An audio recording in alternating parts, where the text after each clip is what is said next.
Hello and welcome, DFL fans. Yippee! Let's go ahead and link the stream to the people, and we can get started. This is the Tier 2, basically, Grand Finals of Draft Team Tours. I will link it in my server, which is linked down below. I'll also link it in the Smogon server. Boom! Alright. There we go. It appears I'm missing a space in my title. Let me fix that real quick. Alright, there we go.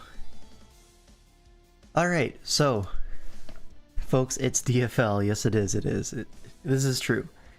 I have purposely gone out of my way to avoid pretty much all spoilers in this series. The only game that I watched live was the very last one, so I don't know how it goes up until then. So it should be interesting.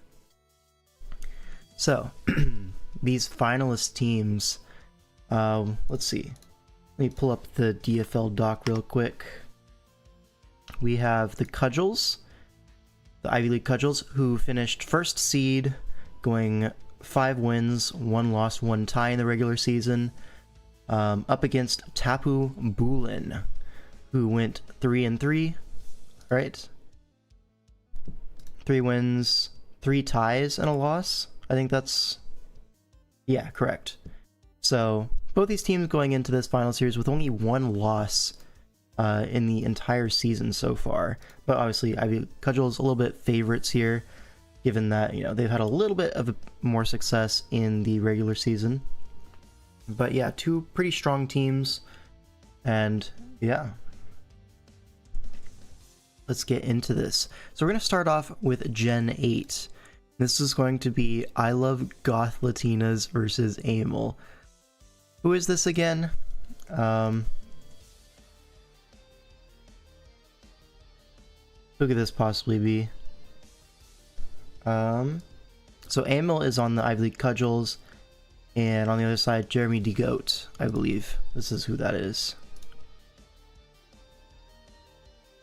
I don't know how I can really check that without spoiling it to myself, you know? It is Jeremy, okay.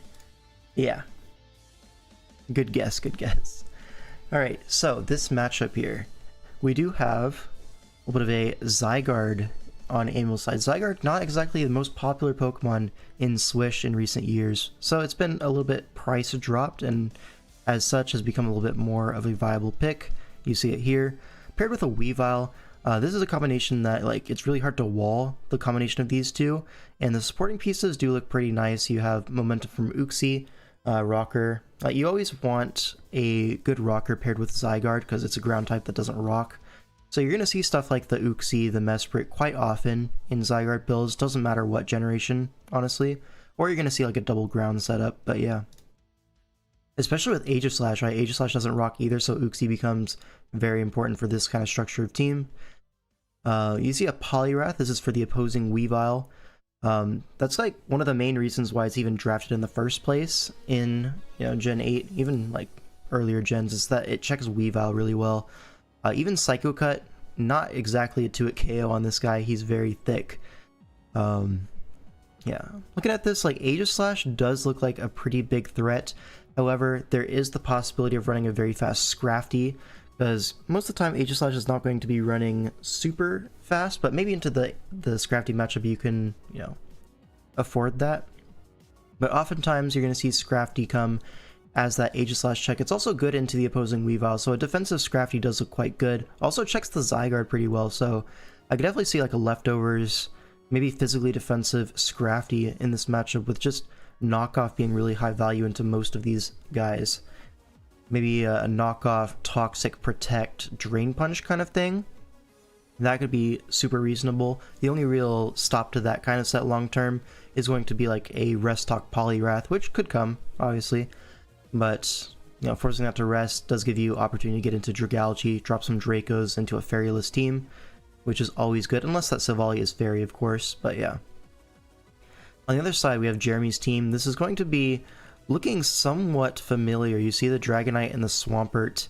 That's a good combination that I've run in the past in Gen 9, paired with a fast Dark type. Like, it looks like a similar structure to that kind of thing, where the Swampert is like the check everything kind of thing.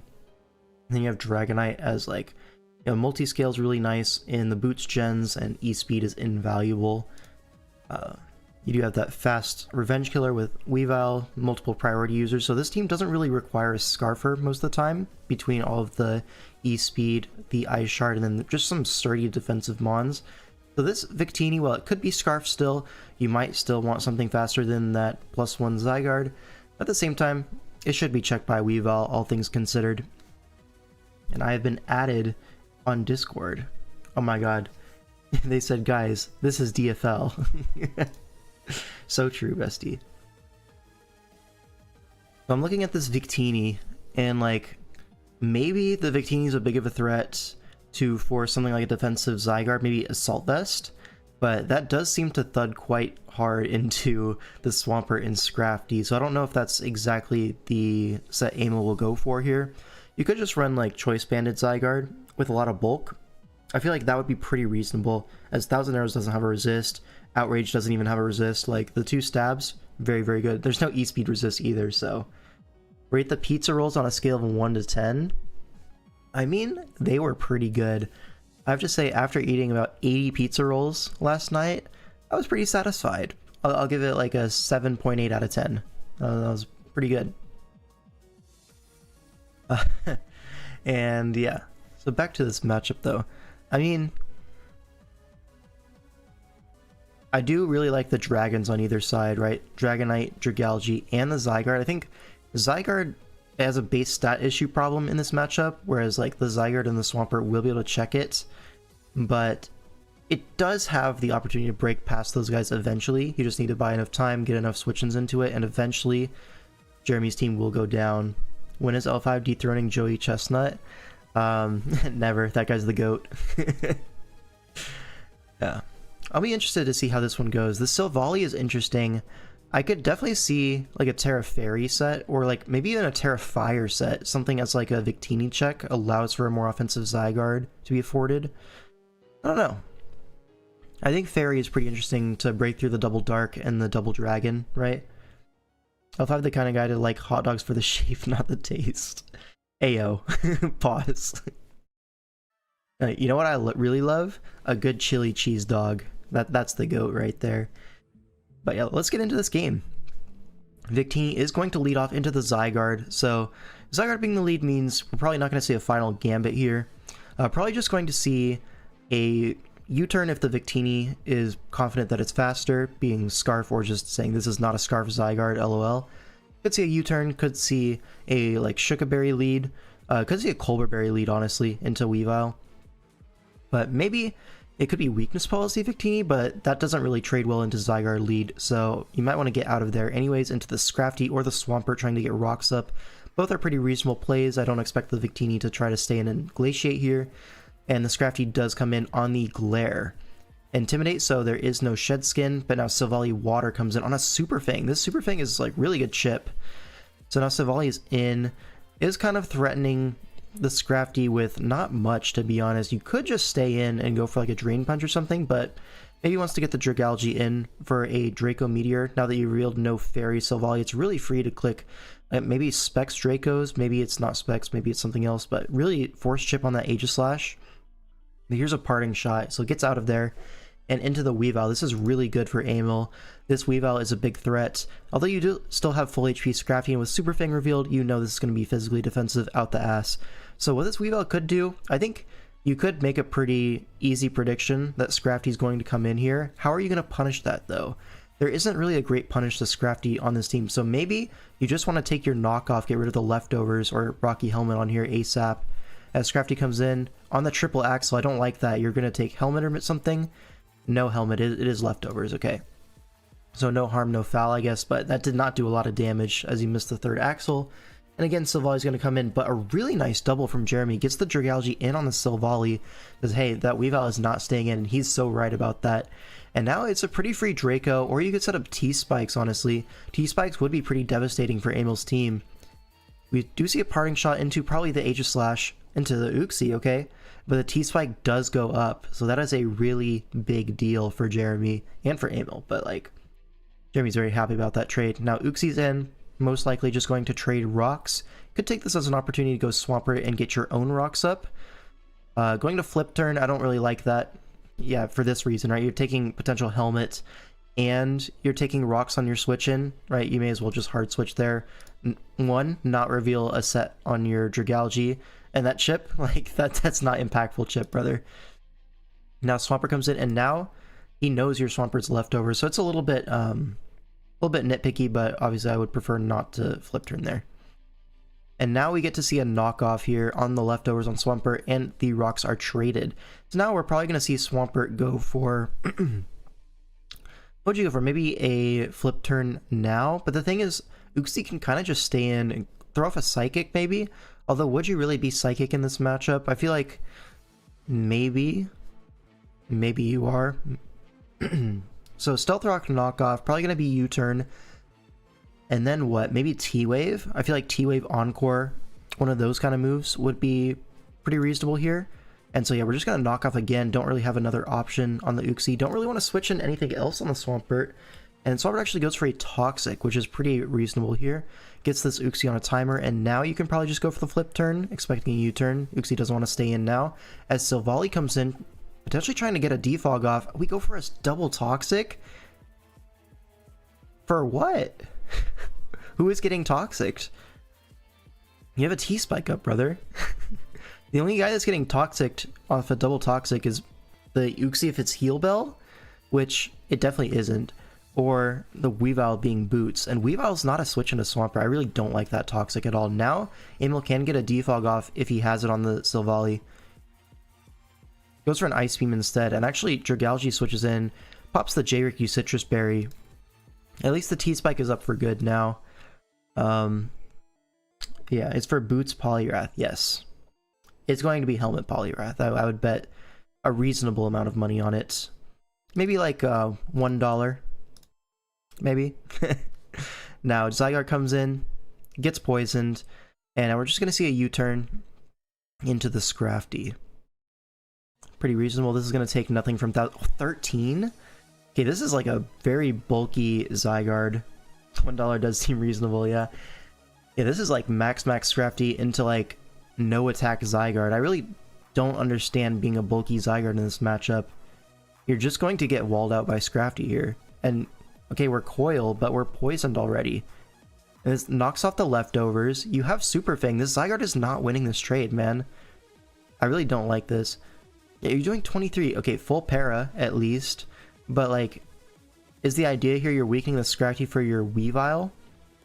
I suppose. But yeah, there's the Ice Punch. Zygarde has one more turn on this earth, and we're just going to sack Dragalge, save HP on the Scrafty. I agree with this entirely. That's a good play. And Zygarde goes down. Now the Weavile comes in into Dragonite. Why did we go Dragonite there? I feel like it gets forced out by a lot of Pokemon here. Seems pretty safe to just go Scrafty and get an Intim on something, right? Yeah, why didn't you just go Scrafty on the double down? Either way, Scrafty is going to come in on the triple axle, but now you're potentially getting 2-hit KO'd if you hit all three both times. And as Emil, you just got to go for it here. Yeah, there's one, there's two. Do you hit three? Alright, hits the 3-hit twice. And now, this Weavile is starting to become a threat. Yeah. Now, okay, the Swampert is able to come in and force this out at least, but the problem with that is you can always go Uxie here on the flip turn. And if Swampert does go for the flip turn, it takes Helmet, and now you're getting to the point where everything's pretty much in range of Weavile. If this has low kick, you're kind of banking on a speed tie, and then everything else is just dead. Unless this is Scarf Victini, which if it was Scarf Victini, it should have U-turned turn 1 into Zygarde.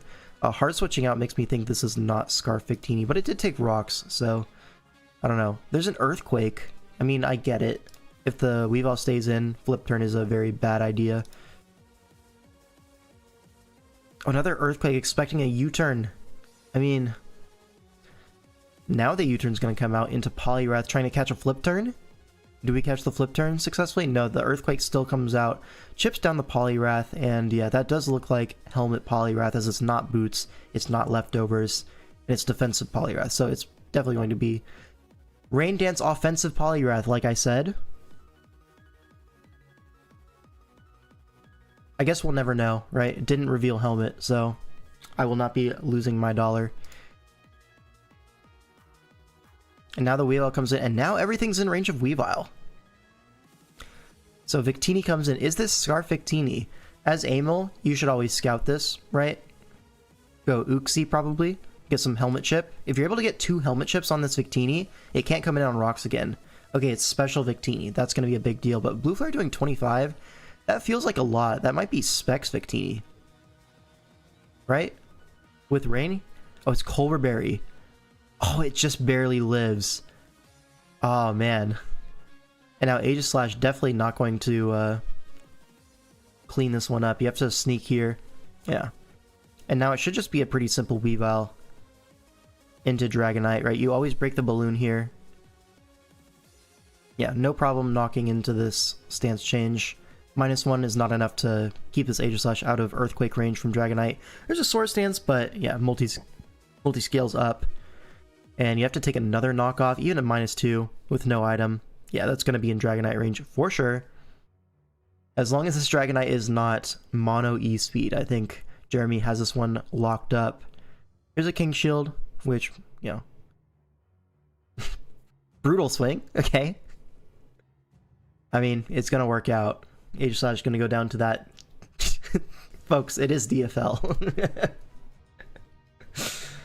Okay, dude.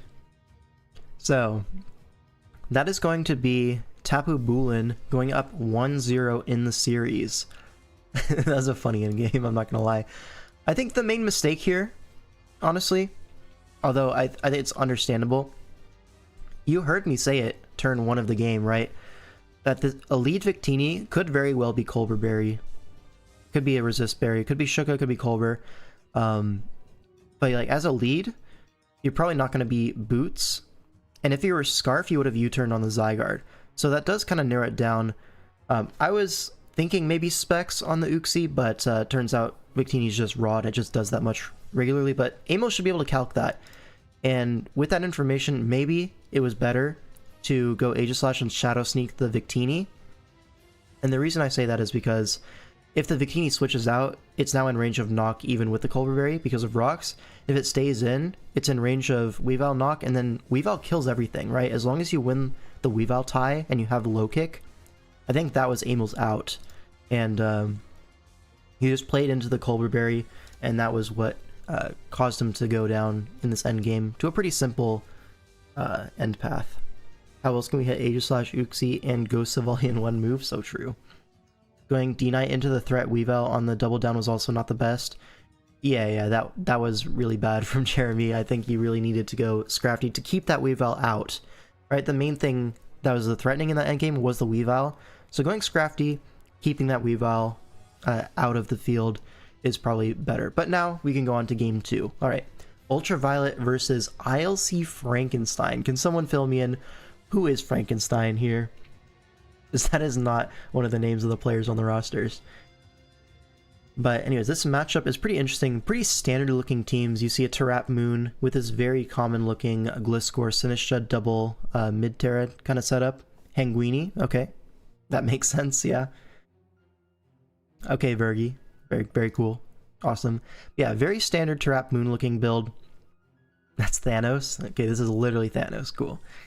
You see your like bulky steel pivots, you have your grounded poison spiker, you have Terra Gliscor, Terra Sinistcha on this team, which is a really nice double mid-Terra option. Most of the time you're going to be seeing Terra Gliscor in this kind of setup, where Gliscor I think is really just incredible, but at the same time in this matchup in particular, you only really need to Terra against these first two guys. Versus the rest of these, you kind of prefer your base typing most of the time, but having that option is very nice. And it looks like the Terra preview, you do see Fairy Gliscor, which is there to like kind of flip the matchup onto Meowscarada and the Keldeo, respectively. And the Sinistcha is going to be Terra Grass, it looks like. So Terra Grass kind of indicates to me, anyways, that this is going to be an offensive Sinistcha. So immediately I'm thinking this could be Trick Room, it could be Nasty Plot, something like that. Could be Offensive Calm Mind. Anything like that could be pretty reasonable. This team benched a Terra Moth, it's not Terra Sinistra. That's actually so right. I should have remembered that, honestly, from this team. So it's not Terra Sinistra. So ignore what I just said in the past 15 seconds. Yeah, okay, benched Terra Moth. Why did we bench Terra Moth? It looks really good here. But, anyways. So Gliscor is going to be the Terra option with Terra Fairy. Ain't nobody bringing offensive Terra Grass Sinistra versus Moth. Okay. Thanks, man. So, on the other side, we see Terra Ghost on the Moth and Terra Fighting on the Keldeo, it looks like. So Terra Fighting's interesting. I don't think that's very good here. With your Terra, you should be trying to break past the Sinistra, right? Just have some kind of like really strong option into that. I see this kind of matchup, and I'm thinking Calm Mind Keldeo looks like God, as long as you Terra in a way that hits the Sinistra. Like, for example, a Terra Flying Calm Mind Keldeo set. Just 6-0s this team, right? Surf, Vacuum Wave, and then, you know, Terra Blast Flying, or just Air Slash, either one. Like, that's the set that screams out to me when I see this matchup. So it's really interesting that we're Terra Fighting. I don't get that at all, to be honest. The Terra Ghost, I do understand. It's like there to spin block Terrapagos, which makes sense when you have a Fortress. You want to get up hazards. And, yeah, versus a Quillfish as well, you could often see Meowscarada going for like a Spikes lead angle, trying to get up a bunch of spikes and then spin block with your Iron Moth. Totally looks reasonable here. So, we could see Rocks on the Fortress, Spikes, Meowscarada, and we could even see an Assault Vest Lando. I think that does not seem too bad here, considering there is an Iron Moth on the bench and you don't have a good Iron Moth switch in. So AV Lando could be pretty reasonable if you go for those other hazard options. Let's get into the game. So Quillfish is going to lead off into the Landorus, and because of the Intimidates, we see that the Quillfish is faster than the Landorus. And goes for an Ice Beam, does a lot of damage, and we see Roxley Lando. Yehudo Sinistra doesn't get any physical moves besides Poltergeist or Astonish Silly Boy. So true. So true. Alright. But yeah, this Ice Beam is a big deal for this Landorus. It now can no longer check Roaring Moon, which is a big deal. So now the Roaring Moon checking duties are probably going to have to go on to either a Scarf Meowscarada or Fortress and hope it's not a fire move. So already we're in the backseat. Now Keldeo comes in, goes for an Air Slash, which does no damage, and we're Life Orb for some reason. Don't like that. But we're going to 3-hit KO this Quillfish.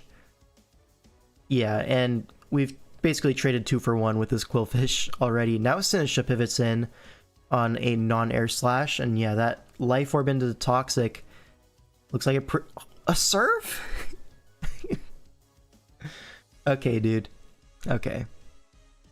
So, 2 really strong Pokemon are down immediately.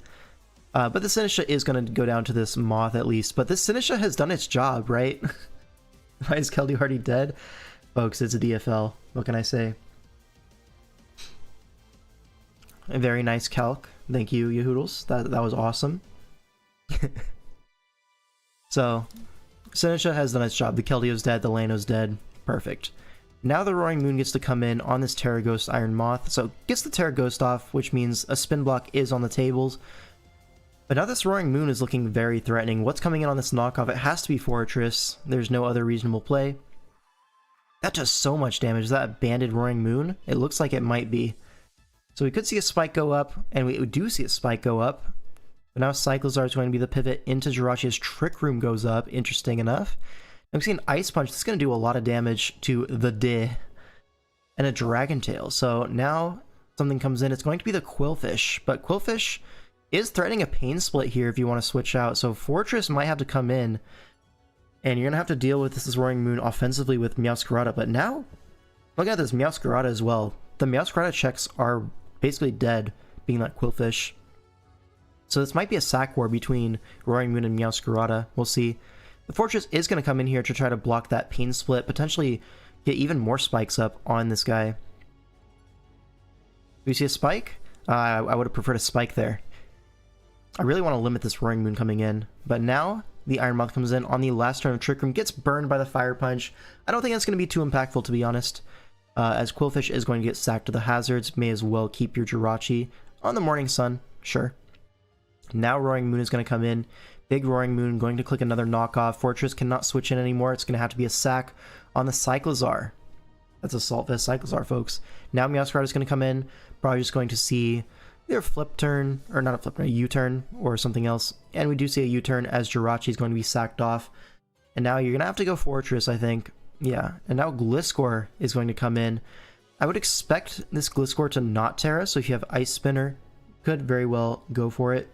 Spoiler, it is very impactful. Doubt it. Here's a Sword Stance on the Iron Defense. Okay, so you are kind of like... Go for another Iron Defense, and now Body Press is going to do big damage, aka about 35, if I had to guess. Oh, Pain Split is actually massive here. Pain Split is a big deal, so this Gliscor is actually pretty well checked by this Fortress, all things considered. Okay, 47, more than I thought. This is an offensive Gliscor.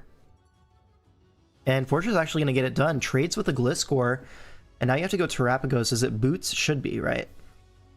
And there it is, but the Iron Moth can come in, and we don't go Iron Moth, we lose a sack fodder. Don't like that. I feel like we definitely could have gone Iron Moth, it's at 94. But, yeah, keeping that sack is really important for the Roaring Moon, I feel like. But, okay, we go Iron Moth now, as the Roaring Moon comes in hard on the Sludge Wave, and it lives. Okay, imagine we had a Fortress to sack right here, but we just don't. Dude, now it's just a dragon move, yeah, and you win. Nah, dude, nah. Oh, it's still, it's Scale Shot 2-hit into Scarf Meowscarada, and we should be okay. Okay, but that didn't need to get that close, guys. That really didn't need to be that close. Alright, now we see a Rock Polish into the Sludge Wave. Don't tell me this Terapagos comes back, right? Oh my god, it's gonna come back. No, that did 26. Okay, there's a drop immediately, which is ass. You have to switch. On the gets the Calm Mind play correct. Kills that. Earth Power. Have to go for the Morning Sun. Well, we're fishing for drops here. We get another Calm Mind. And now this is a 2-hit KO with Burn, yeah. Oh, what a crit. Never punished, man. Never punished. Remember when we said Burn isn't too impactful? It shouldn't have been. We should have had a Fortress to sack. But yeah, no reason for it to get that close at all. But Thanos comes out with some plot armor, and that's going to be the game. So that's going to tie up the series, if I am remembering my teams correctly.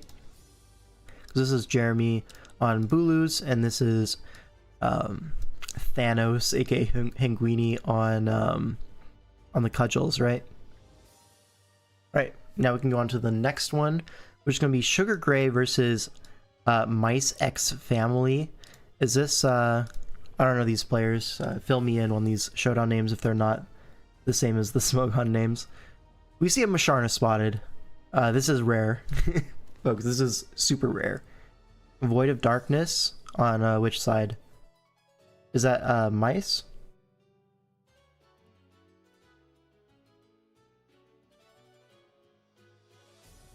Void of Darkness for Bulu's versus DT Gray. Okay, yeah. Makes sense. The Masharna coming still baffles me. Okay, what does Masharna do? It checks the Mega Gallade somewhat with like a Colberberry. Checks Metagross, kind of, but you have a Scarman and a Rotom for that, so who cares? Could be a pretty reasonable Nidoking answer, but you have a Snorlax, so who cares yet again? It's probably just here for the Gallade, to be honest. Matchup felt very favored if they brought a 6th Mon. What was the benched Mon for Masharna here? Fill me in. Let's see. Honestly, this Snorlax is looking really fantastic. Mega Guard? Say it isn't so. No, that can't be right. They have a Garchomp.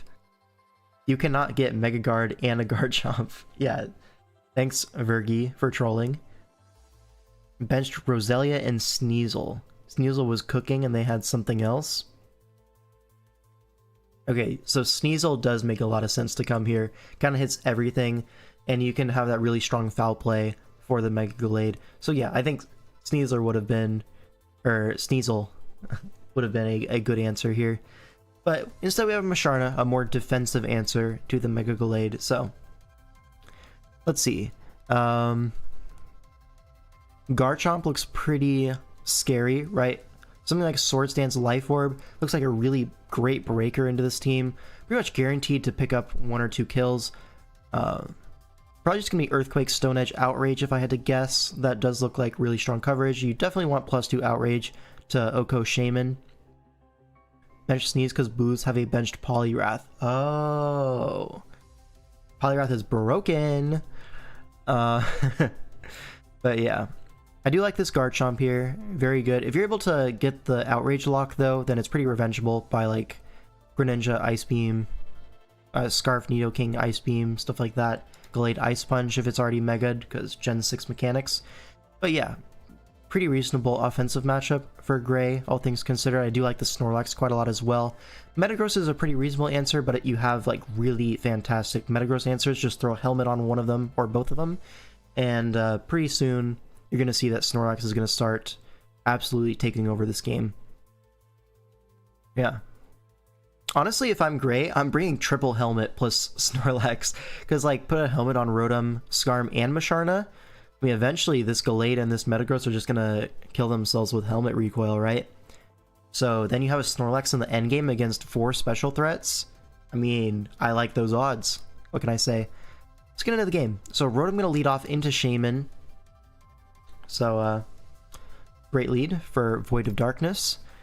Gonna force the Snorlax in early on a Leech Seed. Okay, so Leech Seed's Shaman does seem pretty annoying for this team. We see a double into Aerodactyl, but Greninja catches that very well. I assume this is Mega Aerodactyl here. But Greninja being in before Mega, if this is like an Adamant Aerodactyl, which seems very reasonable, once you get the Mega off, this Greninja could well be faster than this pre-Mega. So, gonna have to get out of there, back into the Snorlax. As a Scald comes out, can we get a burn here? No burn. That did 14%, so this is a very specially defensive Snorlax. We see a double to Rotom Wash, not exactly catching what he wanted to catch, clearly predicting a Metagross there. But instead we see the Shaman, and that's not good. We're gonna see Skarm raise the pivot this time on the Leech Seed, probably just gonna try to get a Hazard up. No, a doubled arrow, this time catching a Zapdos. But I don't know if this is even favored for Gray, to be honest, because Zapdos very could well just stay in and go for a T-Bolt. It'll take 1 Stone Edge, surely. So it's up to Void if he wants to trade Arrow for a lot of HP on Zapdos. The thing is, Zapdos heals on a lot of guys, right? So finding that opportunity to heal doesn't seem very difficult. You come in on Skarmory very easily. You can come in on, like, Shaman versus Rotom opportunities. You're really pressured to go Snorlax or Skarm, double to Zapdos, get your Roost off. I feel like you could definitely stay in and trade this. And Gray, yeah, both players kind of recognize that as Rotom gonna be the switch in, but that takes so much from T-Bolt. That does so much from T-Bolt that I think this might be an offensive Chardy Zapdos.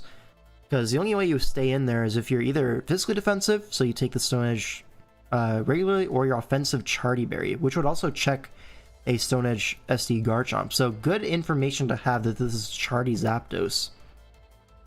But it's slower than the Rotom, which is interesting. I'm really confused about that. So we're like offensive and HP invested Zapdos, and this is a fast Rotom. What is fast Rotom for? Is trying to be faster than Nidoking, maybe? This is just max HP Rotom, so I guess that does also explain why the T-Bolt did so much. Maybe multiple factors at play here.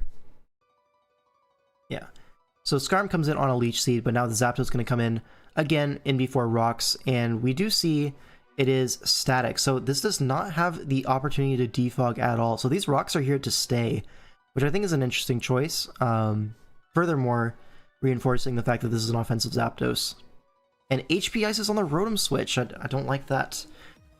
Trying to catch the Garchomp coming in, but here we see a faster Pain Split. I don't know if I like that either. I mean, you're going to Pain Split a few times. Yeah, this gives a Roost opportunity, and now you can just go for a T-Bolt as Zapdos. Another Pain Split. I mean, you're super fine being at 76. This T-Bolt is still going to do over half. I think at this point, if it's me, I'm just spamming T-Bolt. I'll keep my Zapdos a little bit low in exchange for this Rotom being dead. This Rotom being dead is really nice for my Gren, for my Metagross, and for my Nidoking. So, and now we're getting burned. Yeah, we kind of waffled for a little bit too long, and now this Rotom has an extra turn that it doesn't have to Pain Split. Finally gets the Wisp off, and now our Zapdos is going to be, yeah, losing to this 1v1, low-key. So now it's a much more severe trade. So I think, yeah, definitely not great. Here's a Volt Switch into Garchomp. Woofy gets this play right. Okay. A good Roost there. Calls the switch to Garchomp. But now an HP Ice is coming, right? No, a switch to Shaman. Don't get that one. Allows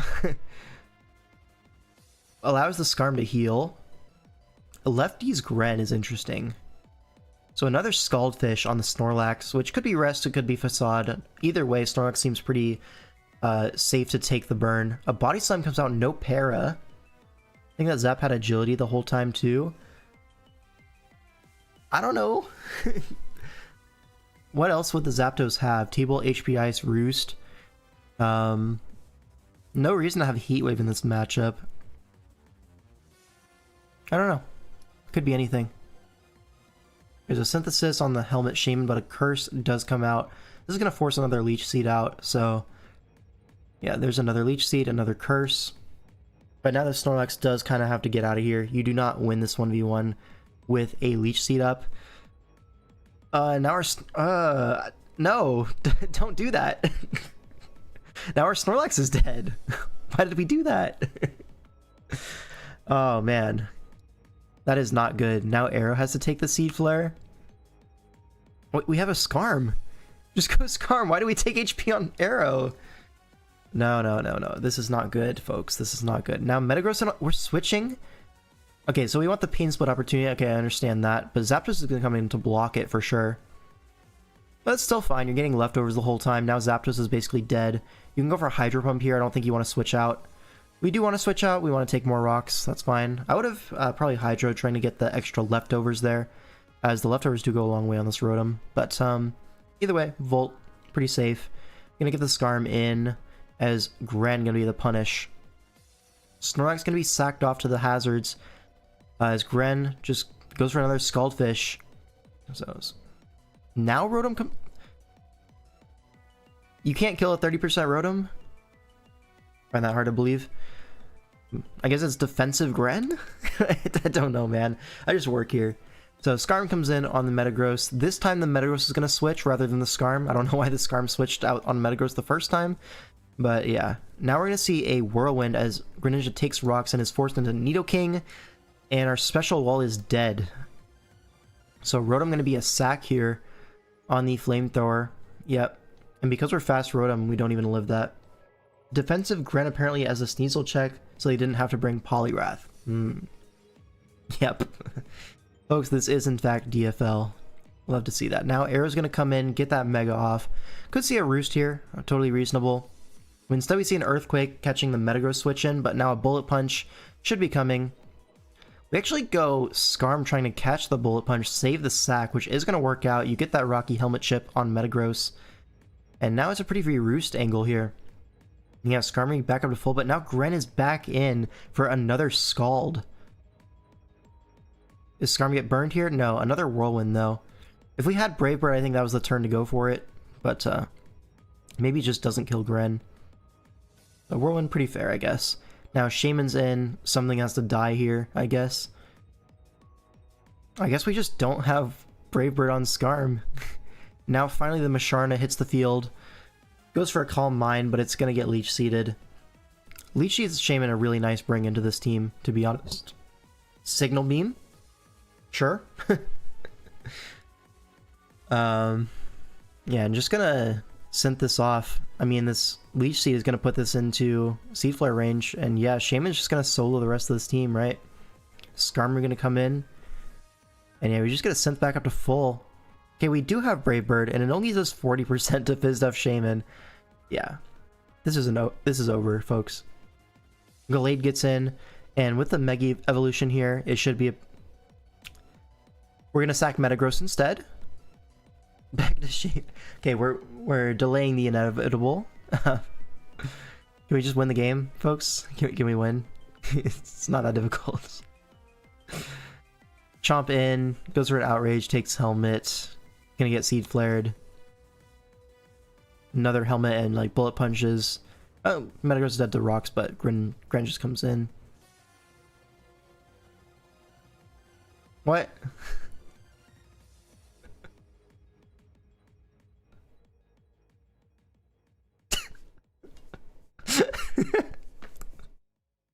Folks, it's DFL. Sure, it's Scarf, but your Gallade doesn't live one? You're telling me that that's not the case? You could just go Gallade, right? Oh, dude. That was some comedy, I'm not gonna lie. So, who is this guy? Which team is this guy on? I think you guys said it in chat. Void of Darkness for Bulus. So Bulus are now up 2-1.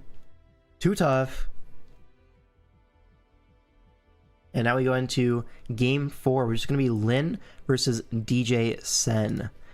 Alright. So this is Yerdunk's child, Lin, the prodigy, the Hydrapple successor. And yeah, so this is something that's been pretty interesting, right? I've seen a lot of this Darkrai, Urshifu Rapid, and Garchomp trio. I don't know if it's good, but I've seen it a lot. With the Glimmora, yeah. The main problem with this trio is it's so easy to bring Terra Fairy into it, and you're going to see this is the case as well, bringing double Terra Fairy, right? Fairy Hydrapple, Fairy Mismagius, and it's just such a free button into all these guys, which is kind of mitigated by the fact that Jirachi and Glimmora both exist, but at the same time, yeah. Hey Blitz, I'm sure this game will be high quality. I'm sure it will be. On the other side, this Urshifu is going to be Terra Fairy as well, so Fairy all around, and it looks like the other Terra is going to be Glimmora, which is Grass. But anyways, a lot of Terra Fairy. This matchup is interesting. Like, again, this Fairy Hydrapple is looking really good with Earth Power. Like, Earth Power, Terra Blast, Fickle Beam, 6-0s very easily. So this Hydrapple going to be an alpha threat. The guys that switch in don't want to take an Earth Power. Jirachi can take 1 or 2, but eventually it will start feeling the pain on that sort of thing. Especially when you consider, you know, stuff like Iron Treads can just come in very freely on that Jirachi, get rocks up, get a very free Earthquake into no ground resist. Right, Sinistcha can come in on that, but obviously knockoff into that is not going to be super fun to switch into. And in the Sinistcha does allow in some other stuff, like the Darkrai, right? Darkrai in on the Strength Sap, all of a sudden you have to take like a Specs Dark Pulse, which nobody on this team wants to take. I do think this matchup does look pretty favored to Lin when you look at it, but the opposing Darkrai does look a massive threat as well. Garchomp not so much with Fairy Hydrapple on the field, Fairy Levitate, Mismagius. Yeah. Let's get into the game. Alright, Darkrai gonna lead off into the Glimmora. Could just see a Dark Pulse or a Psychic, either way. And Light Screen goes up, interesting. Psychic does a lot though. Is that Choice Darkrai? That felt very confident, that switched to Jirachi. So I'm just going to assume this is Spadef Glimmora into a Specs Darkrai. Someone correct me if I'm wrong, but that's the assumption I'm going to go with at this point. Now, Treads comes in on the Jirachi, which is pretty free. We see a U-turn. Do we see Helmet? No Helmet on the Treads, as now Urshifu makes its way on the field. Dragonite can be the switch-in, maintains that multi-scale as a Swords Dance comes out. It's not. Okay. So, maybe Boots Darkrai? I don't know, we don't see Life Orb, we don't see anything. We'll find out. And we got an alert. Someone just subbed. Appreciate that. Now Urshifu can go for an Ice Punch or a Terra Blast. I think Terra Blast is more likely.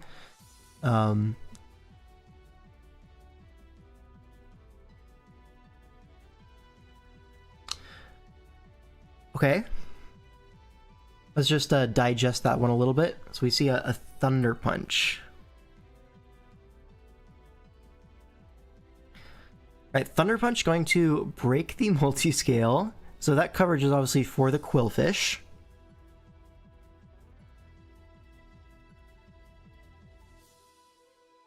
So we just can't fit Ice Punch or Terra Blast on this? First off, what's wrong with Surging Strike's Terra Blast Thunder Punch coverage? What's wrong with that? Why aren't we that? Just keep watching? Okay, I got you.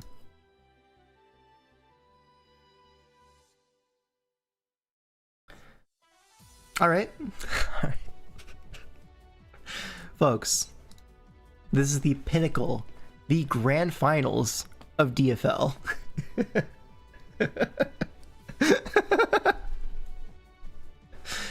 Oh my god. That was awesome. So now what? Why is this the only game I missed? Yo, this is crazy. Not his fault. How is he supposed to know it's fairy? True. Bet. Now we see a Surging Strikes, which is going to do markedly more. So we could have Surging Strikes before, but okay. Now we see a Roost, which is basically going to match that. Let's go for another Swords Dance. Pretty reasonable. That Earthquake does nothing, and now pretty free Surging Strikes. Not going to KO, so another Earthquake into E-Speed potential. Yeah, this guy's getting very low. Yeah, E-Speed after. Yeah. Dragonite does go down though, so it's a 1-for-1 trade, but it's... Maybe this is Healing Wishable. You definitely have Healing Wish on this team, right? We see a double to Quillfish.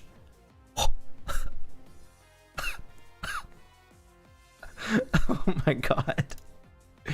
Okay, so Lin, I get that play actually. I think this is insane from DJ Sen. I can only assume this Jirachi doesn't have Healing Wish then, right? I'm looking at this like, you did the hard work, right? You got rid of the Dragonite. Now the next time this Urshifu comes in after a Healing Wish, it should just win the game, right? We're close to it. So I understand Lin expecting him to save the Urshifu. That is insane. Okay, but the Urshifu does end up going down at the end. It actually does have Healing Wishes, never clicked. Yes. So sacks the Urshifu to the Aqua Jet, which, okay. If you were willing to sack it last turn, you're willing to sack it this turn. So I get that. Now Garchomp gonna come in. This could be a hazard. It could be just an Earthquake. Earthquake pretty reasonable in this position. Could be a Scale Shot as well. I think Scale Shot's actually better. Yeah, as Hydrapple does come in on the Scale Shot, and we're not loaded dice in Gen 9. Guys, can't be doing this. If this was loaded dice, we just kill the Hydrapple based on rolls. At minimum, we're doing 99%, and then an Earthquake is just a KO, right? Okay, we just sack Hydrapple anyways. Okay, Iron Head, very epic play. Love that. Still dead without dice. So true. Alright, now we see a Wisp on the switch to Jirachi. Interesting. I would have probably just expected a Glamora sack in that position, to be honest, but okay, our Jirachi's now burned. I'm sure this will not return to bite us. Now Chomp in, and we see Treads come in, threatening Ice Spinner. We have a Glamora sack, which could get T-Spikes. We may as well poison the Darkrai, right, with our Glamora sack. But instead, we're just going to take that on the chin with our Darkrai, with our Garchomp, sorry, and freaking die. Did not need to do that, but okay. So it's a Life Orb Treads. So you probably just expected that he lived the Ice Spinner and probably just wanted to Earthquake trade this down. Sure, fair enough, I suppose, but I would have, again, preferred to sack the Glamora. Can't poison the Darkrai, it's Corrosion. Thank you, Vergi, that was awesome. So now Sinish is going to come in, take that Ice Spinner with a Citrus Berry, able to avoid the 2 KO. Goes for an Iron Defense. Okay. Now we Matcha into a Darkrai. We're just going to get Dark Pulse next turn, so... Yeah, now we see the Glamora sack. Mm-hmm. It's just a Dark Rites high? Nasty Plot is insane here. You're gonna take a Focus Blast and freaking die, dude. What was that? Okay, when there's a Jirachi, there's a way, there's a way, there's a way. But no, you should just go Treads here. Yeah, the 7. I'm gonna switch back to Dark Rite. This is awesome, dude. Ghost Sinistra on the Dark Pulse. What the fuck? No. It's Scarf and Magus at the end of the day. So Miss Magus had that one wrapped up anyways, but god damn, dude. What a game. Oh my god. That was awesome. Love that. And now the series is tied up 2-2. Okay, dude. It is DFL season, bruh. Oh my god. For the record, by the way, this guy, undefeated. So, yeah. If that tells you anything about DFL. Alright. Game 5. We have Aga versus Fierce Flamethrower. 2 players at the top of the standing, so it should be a pretty good match. This team, I feel like, is really good. I like the look of this team a lot. I've seen lots of structures like it. I think it's very solid. Right? The Pex adds so much defensively to a team like this. If you look at this, the Ogre Pawn, checked by Pex. The Valiant, checked by Pex. The Psychosaur, checked by Pex. The Petra even, unless it's like Nasty Plot offensive, checked by Pex. And even then, it's still checked by Pex with Haze, right? Why is this whole team walled by Pex? How could you lose this as Fierce Flamethrower? This feels like so good of a matchup. I have to assume this is going to be like Swords Dance Power Whip, like Adamant Ogre Pawn or something. Like something really strong to break through the Pex. But even then, like a Baneful Bunker kind of thing would kind of cuck that quite hard. Or even just like Rocky Helmet Fizdef, Toxic. You know, you Toxic the Ogre Pawn, you just switch out, sack something, regen it off, Revenge with Meow, and then like anything that comes in on Meow you're getting like regen off of. Yeah, this feels so good for Fierce Flamethrower. It's kind of like one of those moments where it's like, how are these teams worth the same amount of points? Right? It feels like the mon quality is just so much higher on Fierce Flamethrower's side. Let's take bets. Pex gets sacked over or under 10 turns. Any bets? I think it shouldn't. Like, who is killing Pex in 10 turns? But either way, let's take a look at the Terra preview. We see Terra Grass on the Mew. We see Terra Fairy on the Keldeo. Fairy Keldeo. For what? Why are we Fairy Keldeo?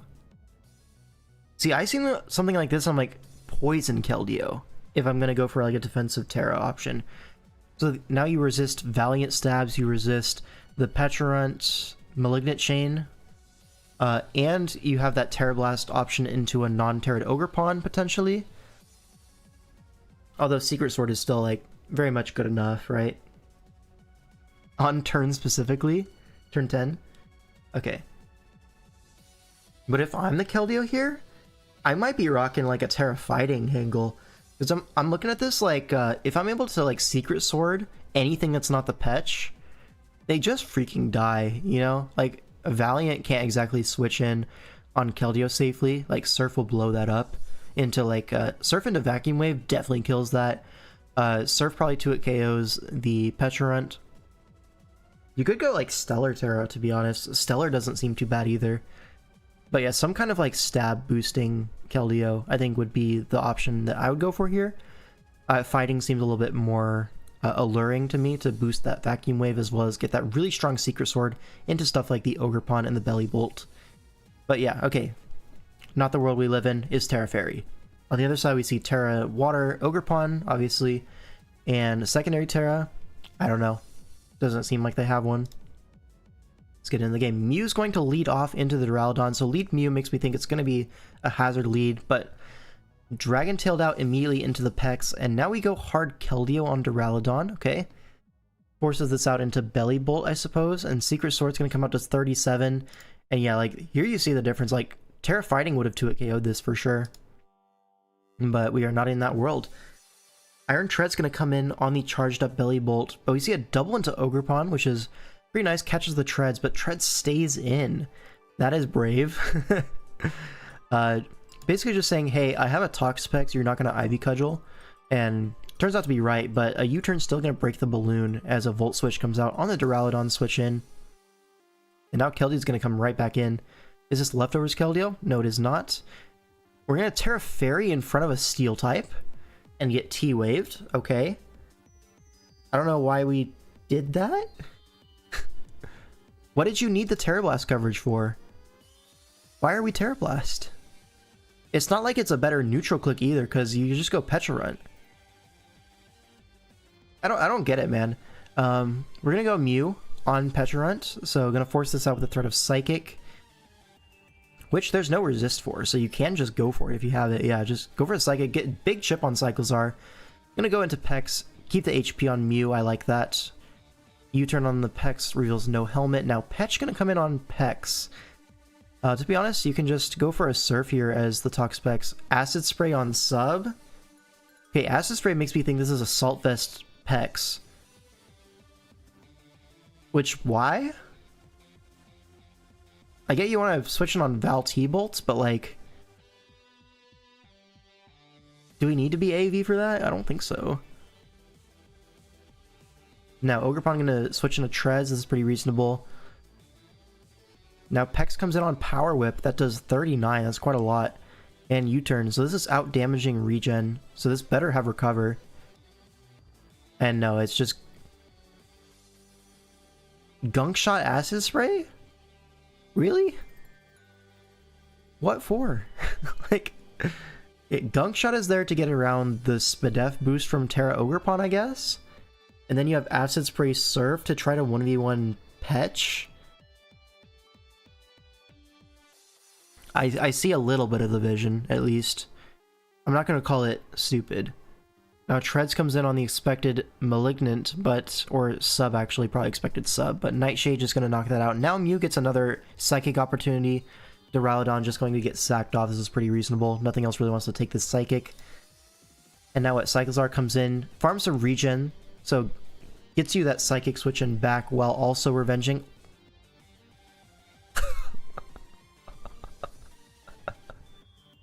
That's awesome. So it's Terra Normal Cyclizar, actually, as the secondary Terra. And that's just going to be Choice Banded. And, is it Choice Banded?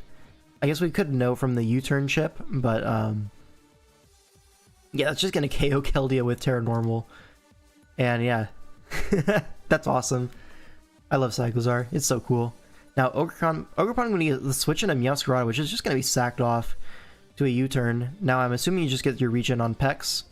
We go Dragonite instead. Fair enough. Yeah. Draco's the Belly Bolt for 62. That's so much damage. But not quite a KO. But Belly Bolt is going to be at 1%. Basically dead to everything that isn't Pex, right? Now an Outrage comes out. No switch into that. But now the Cyclizar is locked in, so this Meowscarada can get a guaranteed revenge kill. I'm actually not sure who wins this, because it looks like Pex is actually really reasonable to 1v1 everything, as long as the Petch can't sub on it.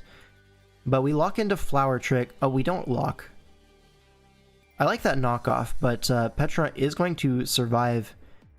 And yeah, it looks like we're going to U-turn. This is a forced recover. So getting Mew here, this is really nice. I like this. Mew going to force another sack. It's going to be the Belly Bolt. And now you're going to see Valiant come in, and Valiant's going to invite the Pex. This might come down to like a double switch angle, right? Because Pex is going to come in here. If you can double to Petrunt and get a sub up, I think you just win, right? Certainly seems to be the case. We are speed boost. Sack Meow? What? Why are we sacking Meow? No, this cannot be correct. Not punished anyways, because we missed T-Wave. You have another chance to go Pex. Can we go Pex, please? No, this cannot be right. Because now what's going to happen is Pex comes in, you just stay in with Valiant forever, right? Die to Gunk Shot, go Petch, sub on the Pex, and you win.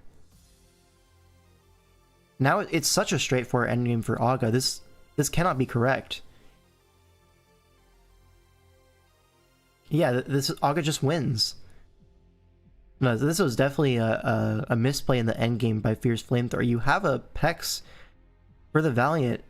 Imagine if there was just a Meowscarada here.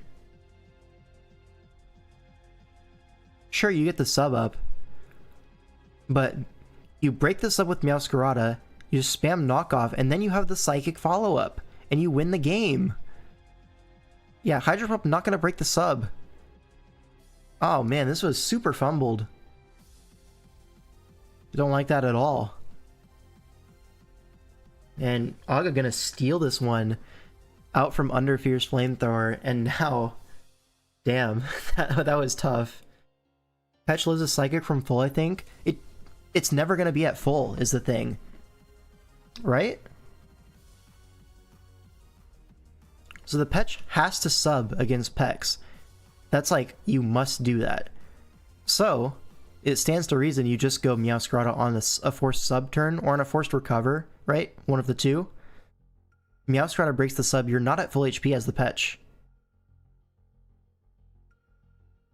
Like, for example, this is the turn. This is the turn you go Meowscarada as Fierce Flamethrower. On the sub. Because if you don't sub, you're just cooked, right? So maybe it becomes a 50-50, but I think that's so favored for Fierce Flamethrower. Like, it's so hard not to sub there. I think this was definitely fumbled. But yeah, Aga takes that one, and now we're 3-2 for whoever Aga's team is.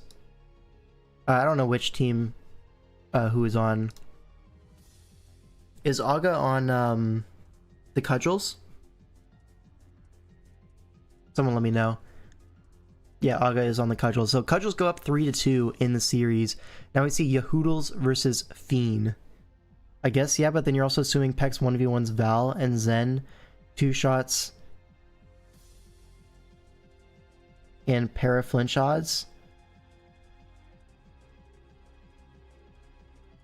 Well, yes, I am assuming Pex 1v1's Val. That's the whole point, you have Pex, right?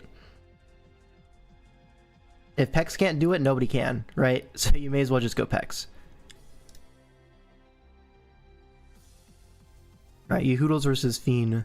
Who's on which team? Let me know. I think Yahoodles is on Bulu's, but correct me if I'm wrong. We see a very standard looking Torntinglu Petra structure. This time with a Bax Rotom Cyclizar variant.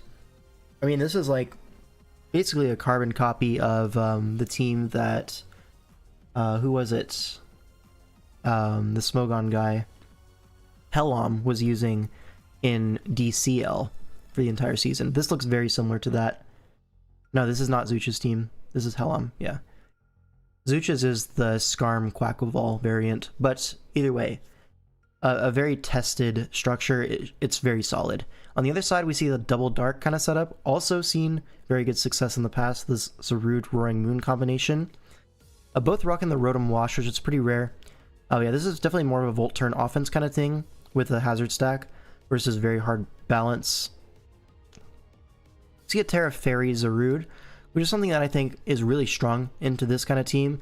Fairy, I don't know if I like Fairy necessarily more than like Electric or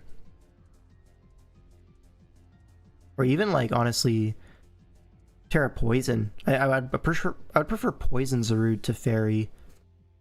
In the Petra matchup particularly, I really like Terra types that take advantage of it. Right, if you can flip that matchup with a physical attacker into Petrarunt. Now I'm not saying Petrarunt is like always going to be the check to Zarude, but it can do that job. It's like really bulky. Like even though it's a really strong dark type, you can run like a Culberberry Foul Play kind of thing, catch a lot of Terra types. You can also Malignant Chain a lot of them. So here, Fairy type, very Malignant Chainable. And yeah. But Roaring Moon and Zarude, a lot of knockoff spam. Pretty reasonable into a bulky team like this. Yeah. Alright, let's see. The Terra types, we have Terra Dark on the Torn. What is that for? It's there to have like a really strong foul play into Metagross, it looks like. Maybe strong knockoffs into Rotom. So we're not sure if this is foul play or knockoff, but it's definitely going to have at least one of them. Maybe both, to be honest. And then we see Stellar on the Cyclizar as the secondary option. Right. And then, like we said, Fairy on the Zarude. Let's take a look at this game. Petrant going to lead off into the Zarude. Forces this out immediately with a Toxic. Okay, as Glamora comes in. Now Imprison onto Toxic, okay. That's funny. And now we Mortal Spin to still get a poison on the Petch. Nice, man, yeah. That's actually super funny. So now Tinglu comes in, gonna get Toxic as Earthquake comes out. No T-Spikes because this is Corrosion. And now Zarude gonna come in. Gets a Swords Dance on the Lu, but this is a very free Whirlwind. Yeah. Now Torn gonna be the answer to Roaring Moon, which is interesting. It's Helmet Torn, so a physically defensive Helmet Torn, which is pretty reasonable here. So that makes me think this is more so a foul play option on the Torn.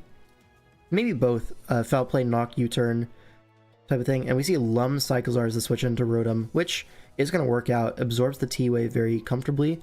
But now, I mean, this Rotom might have to take a big hit, but it can go for a T-Wave if it wants to. A Shift Gear? I don't know about that one. The Para is going to even out the speed boost, but now you get the +1, I guess, for free. Double Edge is going to do a lot of damage, but now Volt Switch. It's pretty safe to just go into Moon here. Yeah. Moon and just knock. Yeah, it gets rid of the helmet on the Torn. But now it's a pretty free Terra Dark angle. Get your Terra off. We actually just go for the raw Focus Blast. Interesting. Don't love that. I would have preferred to see a knock or a U-turn there. But we get a Focus Blast instead, trying to catch the Rotom for some good damage. Maybe it 2 KOs Rotom. But I think I would have preferred just a U-turn there into like Backs or something on the Rotom. But now I see rocks go up, which didn't need to be allowed, but rocks do go up. Now Rotom going to get a fat Pain Split on the opposing Rotom. Wow. Okay, so that's really valuable for Fiend. Now we're going to see a slow Volt Switch, as we know this Rotom is slower, or it's speed tied at worst. And now Zarude gets a free switch, and Knockoff going to take a KO here on this Shukaberry Rotom, guarding against like Gravity or Smackdown Lando, so fair enough. Now Petrant going to come in, go for another Toxic. But you see this set, right? Toxic, Imprison, Nightshade. The last is going to be Recover, almost certainly. So this is a pretty free entry point for the Metagross if you want to take it. Or Lando. Lando's also fantastic here. I just said Metagross because the Toxic is so likely. But sure, Lando works as well as long as you're not poisoned. And we see a U-turn. This is predicting the Torn to come in. But Petrant just stays in. Goes for a Nightshade as Zarude going to be the pivot in. This is definitely Colberberry, right? You have to switch it again, yeah. Oh, it's Curse. So it's not Recover. Gonna plant a Curse on Lando. And so that's gonna be taking big chip. Now Tinglu is gonna be in here to try to set up... Oh, that's ass, dude. I was gonna say, Rocks Up is gonna be pretty nice for you Hoodles, but that crit U-turn, how does that do 65 on a crit? Like, Tinglu is... yeah, that is so much damage. 6-7? Did I miss a 6-7?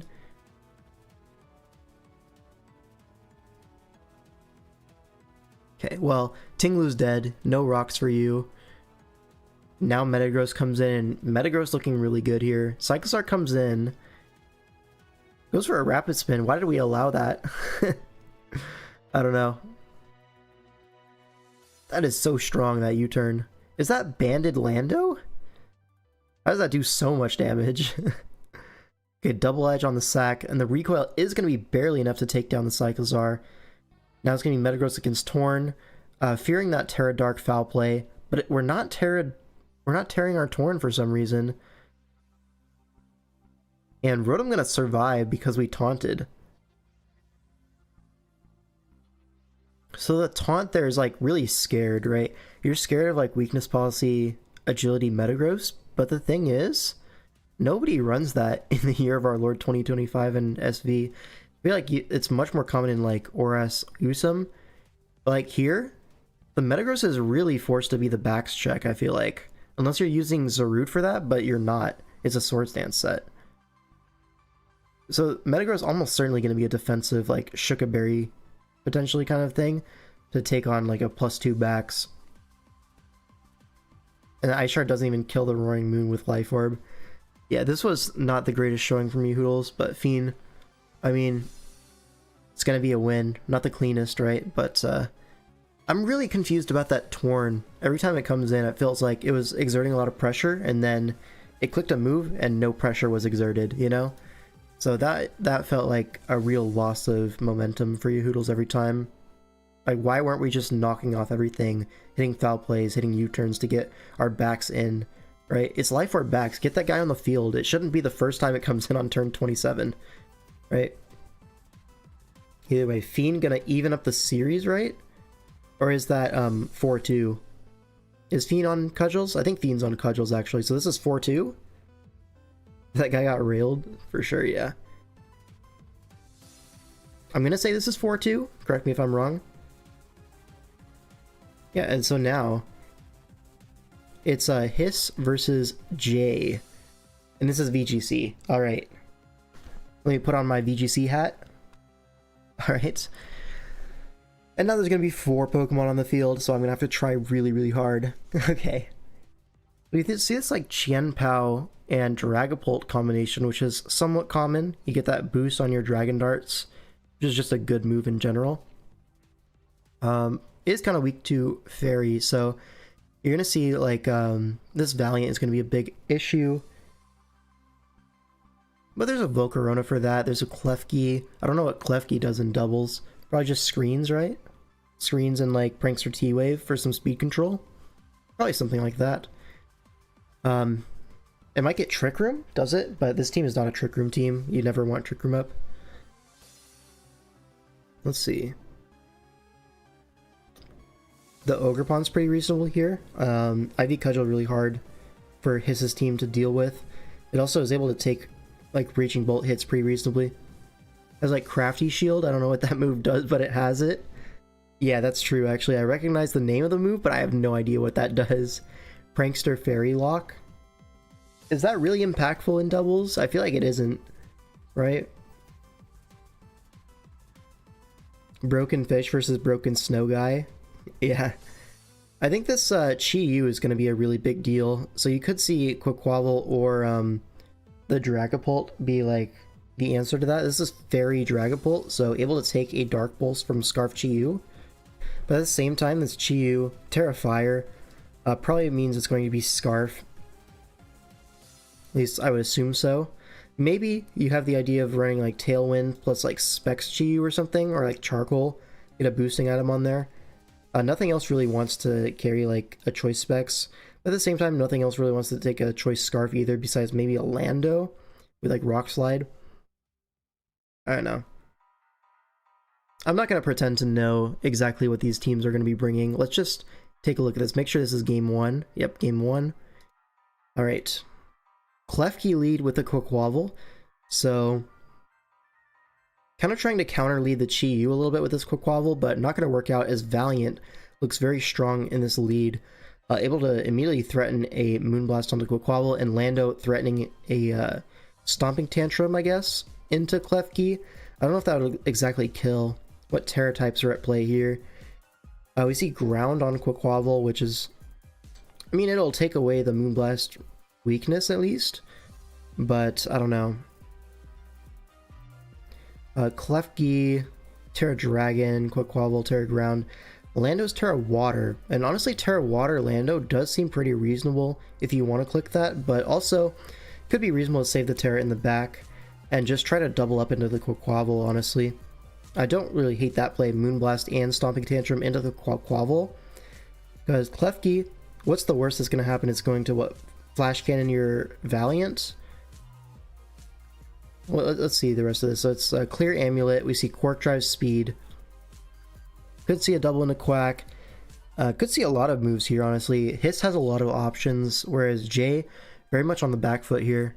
We see a Protect from Lando, which is interesting, and a Protect from Quaquaval. A Switcheroo on the Lagging Tail onto Valiant. Okay, so that's what Klefki does. So now this Valiant is slower than Quack, but I don't know if that's a super big deal, because now all that does is force Terra on Lando, and the position is still super fine for Hiss. Goes for a Stomping Tantrum into the Klefki, which is reasonable. See an Aqua Step into the Iron Valiant and a Dazzling Gleam, so that's going to KO the Valiant. But big chip on the Klefki now, Raging Bolt hits the field. We see another Protect here. Protect on the Raging Bolt and a Light Screen. Ooh. What was that for? Okay, so the idea there. Terra Blast and the Quick Wobble, that's clearly calling the Terra ground, which would be pretty reasonable into the threat of Thunderclap. But the Raging Bolt went for Protect instead, trying to scout that out maybe? But you went for the hard Terra Blast, so he's really just making a hard call on that Quick Wobble clicking Terra ground there. But it does not end up happening, and we get a free Light Screen out of it. Now Klefki gonna actually save itself, switch out into the Chien Pao. And now the Terra ground comes out on the Thunderclap. We close combat the Lando, and with the Sword of Ruin boost, that's going to KO the Landorus, get a Moxie boost. So, off of what I would call a non-favored lead, Jay has kind of made it work. Quaquaval with a Aqua Step boost, speed and attack. Now Chiyu's in, but there's a light screen up. If I had to guess, this is going to be a Terra Fire Scarf Chiyu on this turn.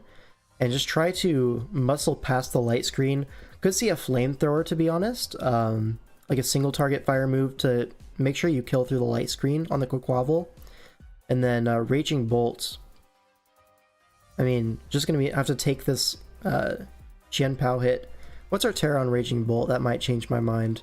It's Terra Water. Actually, we already used Terra on Orlando. Oh, and it has Aqua Jet. Yeah, makes sense. So this is just completely cooked. And a Thunderclap trying to break the Sash and maybe go for a Heat Wave, something like that. But yeah, no such luck. And yeah, really dominant game from Jay as we move on to game 2. See, what are the adjustments that can be made, right? That lagging tail onto the Valiant was kind of a big deal, allowed the Quaquaval to go crazy like it did. So Hit's going to be a little bit more aware of that this time, not necessarily let that happen so easily. Whereas Jay, you know, if it worked once, it might work again, but you'd have to assume there's a backup plan, right? What's the second idea that Jay has? Because the first one worked, and now his is going to adapt around that. But if you can bring out a second mode right now, and just, you know, strike while the iron is hot, as they say, I feel like that would be the way forward for Jay. Let's see. And we just see Klefki Volcarona this time, okay? So a different setup threat alongside the Klefki. But this time the Probopass is going to lead off, which is interesting. What's the Terra on this Probopass? Fairy. Interesting. Well, it wouldn't have worked into the Quaquaval, I don't think, unless you Terra your Probopass, but it is looking pretty reasonable into the Volcarona. What's the Volk Terra? Volk is going to be Terra Dark, which you don't love into the Valiant. But again, this Klefki is threatening a lagging tail onto the Valiant itself, so we'll see what happens. A light screen goes up as we see a taunt on the Volcarona, preventing a Quiver Dance at least, but okay, Iron Defense Probopass has hit the field. And now it's going to see a Protect and a Brick Break. Actually gets rid of the screens. Really nice stuff. But now Klefki is just going to go for a Dazzling Gleam, and Byron Valiant goes down. Klefki still has that lagging tail. Can go for it on I can't go for it on Chiyu because of the Dark typing. Immune to Prankster. So this is Chiyu plus a Body Press angle. Looks pretty threatening, to be honest. How is Jay going to handle this? We see Reflect go up, trying to weaken the Body Press. Unfortunate miss, but Rock Tomb is going to be really nice here. We actually end up revealing the Volcarona item. There's going to be either Covert Cloak or something. Probably Covert Cloak, right? But it, yeah, because the Clear Amulet was on Quaquaval, so yeah. Cloak Volcarona. We see another Heat Wave come out. This is just going to kill everything. Another miss on Klefki. Honestly, I don't even hate keeping the Klefki on the field if I'm Hiss. Because what is the Klefki even doing? It's setting screens. But at the same time, you're able to just double into the partner every time. Now it's a little bit tricky though, because Quaquaval is on the field with dual screens up. And both of these guys, I mean, the Probopass is going to Terra here, almost certainly. We're going to find out if this Klefki is Flash Cannon or not here. I feel like I'm having my doubts. Actually, it's not Flash Cannon because it has Switcheroo Last. So it's actually completely free Terra Fairy on Probopass. So this Chiyu could switch out, honestly. Pretty safe to switch into what? What's the last Pokemon on here? Can't really go hard Lando on the Quaquaval hit. Maybe Raging Bolt can come in, but a Dazzling Gleam would hurt that, so maybe you just want to sack the Chi-Yu, which is somewhat reasonable, but maybe you want to save it. Yeah, Lando does come in. Intimidate is blocked, and yeah, you have to Terra Fairy here. You can see Lagging Tail and Probopass, more so to get rid of the leftovers than anything else. Now Body Press comes out into the Quaquaval, does 2-hit KO it behind screens. So Protect comes out trying to bait the Body Press, as you know, a Protect into Body Press Quaquaval is a pretty safe play on his side, so Jay gonna Protect, play around that, and now you have the Aqua Step into Probopass. I would have expected the Lando to go down there, but I guess with the Dazzling Gleam you're able to kill it anyways, but at the same time you're taking big chip on Klefki for that price. And now the Quaquaval goes down, and now this Chi-Yu is looking really scary. And this Probopass is still a threat, right? Even at 27%. It seems like a pretty simple Heat Wave and Body Press Qian Pao. We see a Terra Stellar, but you're going to go down to Sash, and you can only kill one of these Pokemon with Qian Pao. You can't kill both. Doesn't even kill the Chi-Yu, so I guess we just don't have Sacred Sword, and this endgame was just cooked no matter what. So now we go into the Game 3 of VGC for some of the marbles, right? And what's the situation here? Because it's 4-2 for Cudgels right now. Who's on Cudgels and who's on Booloos? God, I wish I knew who's on which team. Someone let me know. But this is a must-win game for one of these players. Oh, Hiss is Booloos, I think? Alright, if you're wrong, it's your fault.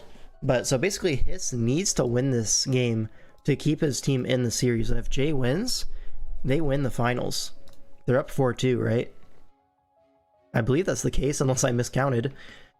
So, everything to play for. Let's see game 3.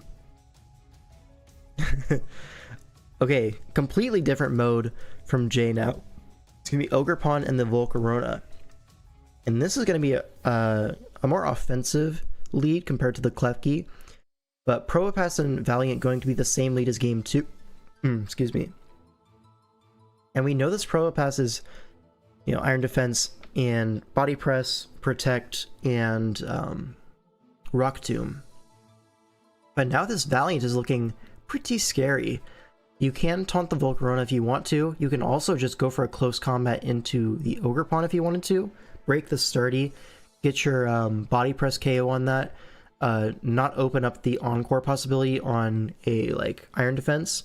Although what you could do is Iron Defense and then Protect Probopass as you attack the Ogerpon with your partner slot. Guard yourself against that Encore. But we'll have to see how Hiss wants to play this one. There's a lot of options available. We see a Spiky Shield immediately and a Protect turn 1. I don't understand the Protect. This feels like the opportunity for Probopass to set up, if anything, but maybe he's scouting for the low kick. We see a Follow Me, which I don't understand either. A crit burn on Probopass. That sucks. Valiant goes down, but at least the Ogerpon's Sturdy is broken. Not a great trade for Hiss. GG Probopass burn? Yeah, that's looking tough. One thing to note though is that Chi-Yu looks really powerful in this position, right? Chi-Yu comes in, goes for a Heat Wave. Maybe Probopass goes for another Iron Defense. That seems pretty reasonable. Yeah, Chi-Yu is going to hit the field here, and almost certainly going to be a Heat Wave. That does a lot to Volcarona. As a Quiver Dance comes out, okay. And another Iron Defense, so now this Body Press, even with the burn, is going to be doing quite a lot of damage. And Quaquaval comes out. Can this Quaquaval hit the Aqua Step, or the Aqua Jet on Chi-Yu? And the question is, which is faster? Volcarona or Scarf Chi-Yu? This might decide the game, to be honest, this speed tier thing. Because if this Chi-Yu is able to get off a Heat Wave, chip this Volcarona down into Probopass range, I mean, if this Raging Bolt is in the back, it could be pretty good. Although, he has played a lot with the Lando in the back. But maybe there's no Raging Bolt. We'll see. You have to Terra Fairy here, and the Chi-Yu is faster. Gets that big chip on Volcarona. Misses the Heat Wave on Probopass. This is a big deal. Chi-Yu goes down to the Aqua Step, but Probopass is going to get a KO here with Body Press. Or Rock Tomb, that works too. Yeah, a KO on the Volcarona. But the thing is, Quaquaval is now set up. But so is the Probopass. Both these threats very dangerous right now. Raging Bolt is going to be the Pokemon of choice in the back. No Lando, which is a good thing. There's a Quaquaval and a Chien-Pao left. Alright. Here's the thing. Quaquaval still has its Terra Ground available for this Raging Bolt Thunderclap. But at the same time, how are you killing this Probopass? That is the question right now. This Probopass looks really unstoppable, and at the same time, you have to kill the Raging Bolt, otherwise it's going to do so much damage. So two really big threats for Hiss's side, whereas Quaquaval and Chien-Pao, they're both threatening the Raging Bolt, but not so much the Probopass. If you have Protect on Raging Bolt, I think now would be the chance to go for it, right? Because you're so forced to take out the Raging Bolt first and then try to 2v1 the Probopass. I'd be surprised if the Raging Bolt is not targeted here by Jay. We see a Protect from Chien-Pao, a double Protect. So actually, this is a smart play, trying to scout out the Protect from Raging Bolt. Do we see it? We do not. So actually, if he made the play that I made, it wouldn't have worked out. But here, Thunderclap is there basically to just force the Terra on Quaquaval. Basically, Hiss is saying he's okay with Raging Bolt doing nothing this turn as long as it forces the Terra on Quaquaval and not the Chien-Pao. Because you'd prefer, as the Probopass last, like 1v2 scenario, that the Chien-Pao is not Terra Stellar. Because that's just going to do more damage to your Probopass. So he's playing into the Probopass endgame. Okay, this time forces the Terra Ground while... Oh, we're leaving the Raging Bolt available to attack now. So Jay is basically just banking on the Thunderclap turn happening again. But Hiss is one step ahead, does not go for the Thunderclap. Is this a double target into Chien-Pao? It's a double target into Quaquaval. Quaquaval goes down, and Chien-Pao is not going to be able to 1v2 this. No chance. Ice Spinner going for a crit on Probopass. No such luck. And Hiss stays alive after a really scary burn early game, but Probopass able to, turn that one around. Forced to double attack into Probo for highest crit chances over 2 turns. Maybe, but allowing that Raging Bolt to get that big chip off, I feel like, was not correct. He might have been cooked either way, to be honest. But it sounds a little bit more dramatic if I play it up to like that for the stream. But Hiss keeps his team alive. We're going 4-3 into game 8. And now we have Spoink versus Marshy. Let's keep this consistent to the last game because I know the teams on this one. Spoink is on the Cudgels, and Brother Dog is Marshy, who is on the Booloos. Right. Is this another Brother Dog classic? Let's find out. This is Gen 7 for all of the marbles. We see a Coco Zard X, I believe. I would be surprised to see Zard Y on this kind of team. But we're going to say it's Coco Zard X. Into this, like, Torn Zygarde. So Torn Zygarde, Mega Arrow. This team is very fast, right? With Torn, Arrow, and Raikou all being quite fast. Definitely has the speed advantage, but at the same time, Marshy's team, not exactly slow either. You have a Coco to outpace pretty much everything except for the Mega Arrow. And then Serp obviously going to be pretty reasonable at spreading glares, especially into the Torn. So if I'm Marshy, I might go for like a Paraspam angle here with Glare, T-Wave, all that stuff into like a Swords Dance Mega Zard maybe? Something like that, like Swords Dance Thunder Punch, Dragon Claw, and then like either Fire Punch or Flare Blitz. Just some really strong breaker set. Maybe Roost 3 attacks, maybe you don't need Swords Dance, but yeah. I would definitely go for like some Paras into just getting carried by Zard's breaking power. Probably expecting like a Helmet Donphan, something similar to that, maybe Leftovers, but a physically defensive Donphan no matter what. Could be Leftovers, yeah, for the Zygarde. But yeah, something to check the Zygarde and the Arrow. The Coco could be Kibia Berry here, to be honest. I wouldn't be surprised at seeing that. Able to catch a Sludge Wave on the switch from Torn. Able to just switch into that thing a lot more fearlessly. Not really care about predictions. Let's see. I do expect stuff like T-Wave, Quillfish, Glare, Superior. On Spoink's side, what am I expecting?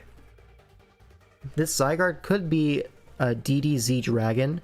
Seems like a very strong set, as the physical walls are both neutral to Dragon, being the potentially Fizdef Superior and Donphan, so getting a big nuke for those guys seems pretty reasonable. And you don't really need Z on your Torn. I feel like it's more useful just to hit the Coco with a Sludge Wave rather than, you know, trying to put it in range of Supersonic Sky Strike or something.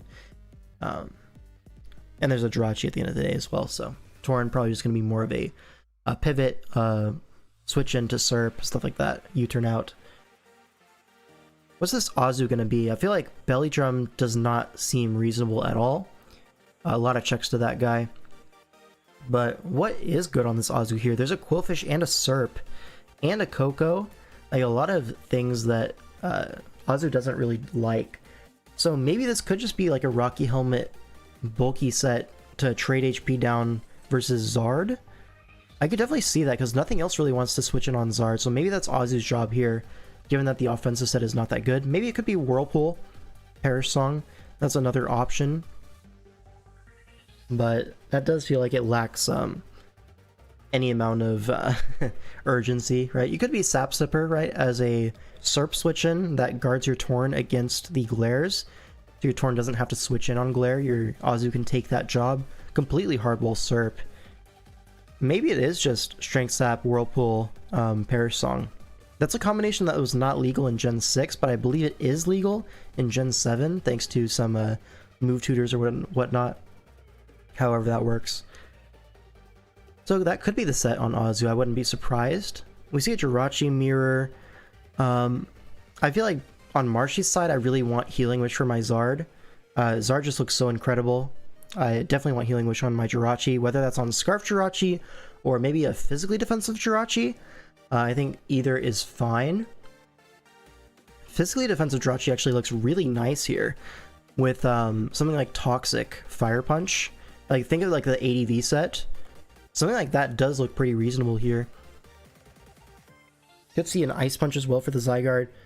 Yeah, let's just get into the game. This will be interesting. See a Donphan lead into Jirachi. So good lead for the Donphan, but it looks like we're just going to trade rocks. So a little bit of a ballsy stand from Spoink, but it's going to work out. Pretty easy play to make, all things considered. And now it was actually going to be a Grass Knot Jirachi and Head Smash. So, ooh, Marshy really trying to call that Torn coming in here. Or the Arrow, but not Arrow. Definitely Torn being expected here. But the Grass Knot going to chip the Donphan really heavily. And that chip is really important for the Aerodactyl. So really valuable HP trade from Spoink here.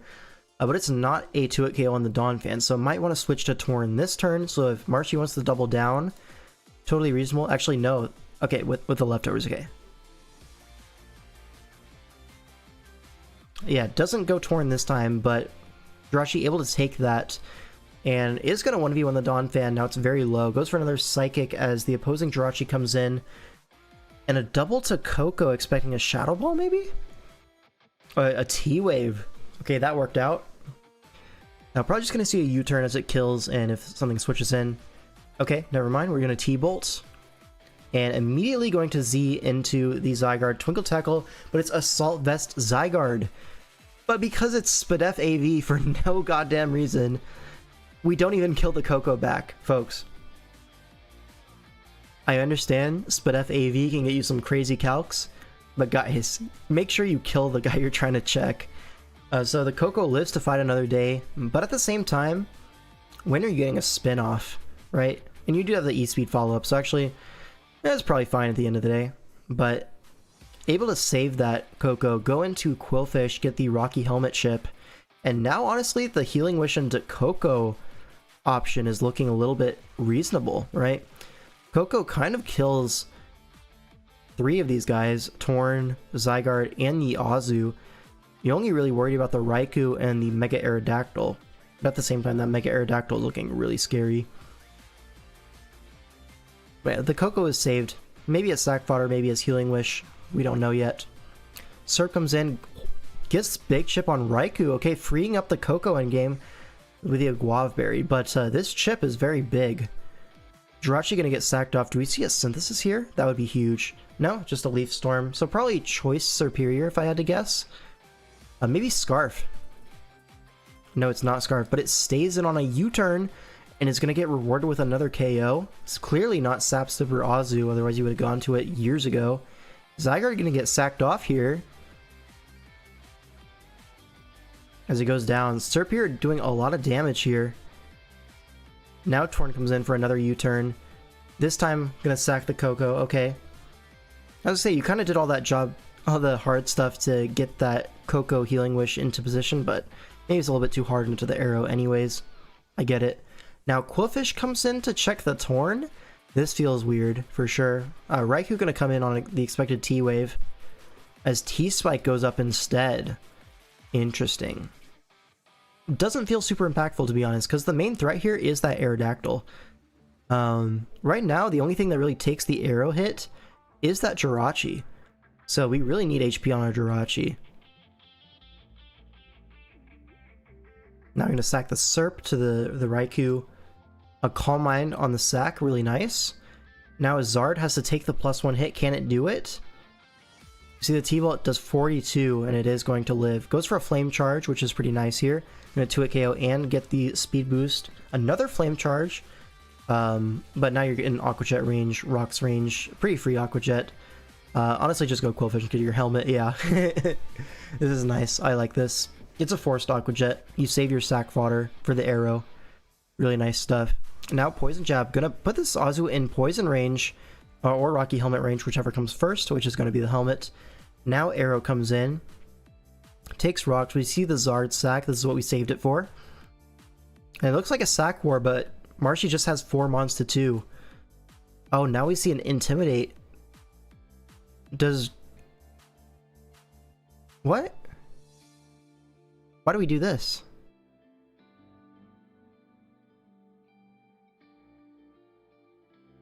Hold on. So we're fearing Aqua Jet, putting us in Rocks range, right?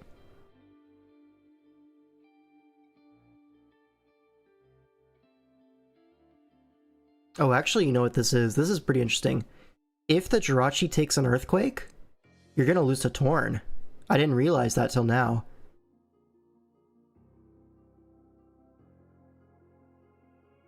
So you just stay in with Arrow here. 100%. You don't care if the Aqua Jet puts you in Rocks range. All you need is to kill this and get some amount of chip on Jirachi, right? If it's Scarf Jirachi, it's Scarf Jirachi. You can't handle that. But if it was Scarf Jirachi, you would have gone to it turn 20 here. So I think you just take your KO here. I don't care about the Intimidate, right? Like, you just Earthquake here. Jirachi comes in, takes the -1 Earthquake, and then Torn wins, right? It must. I don't like the switch to Torn. Now we allow the Pain Split, which doesn't matter. It's still gonna die. Does Jirachi live Heat Wave into Earthquake? Because now the problem is, if this dies, Arrow takes more rocks, and now you're maybe an Ice Shard range on both your guys.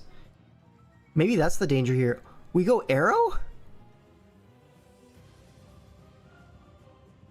That can't be right, guys. It just can't be right. I gotta see how this ends. It did 25.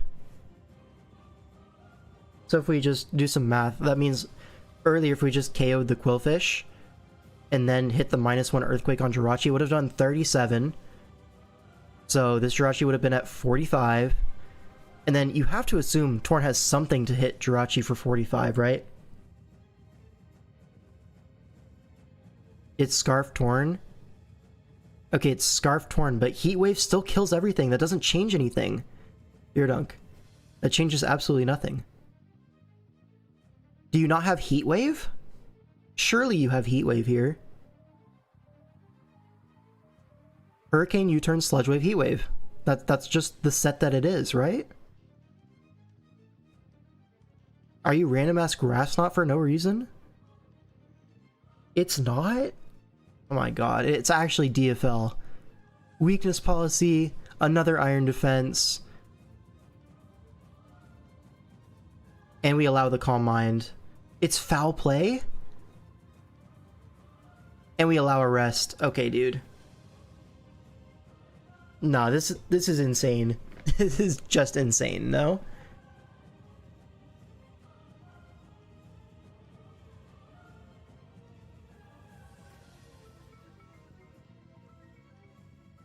Torn comes in, and it's foul play, and that does 16.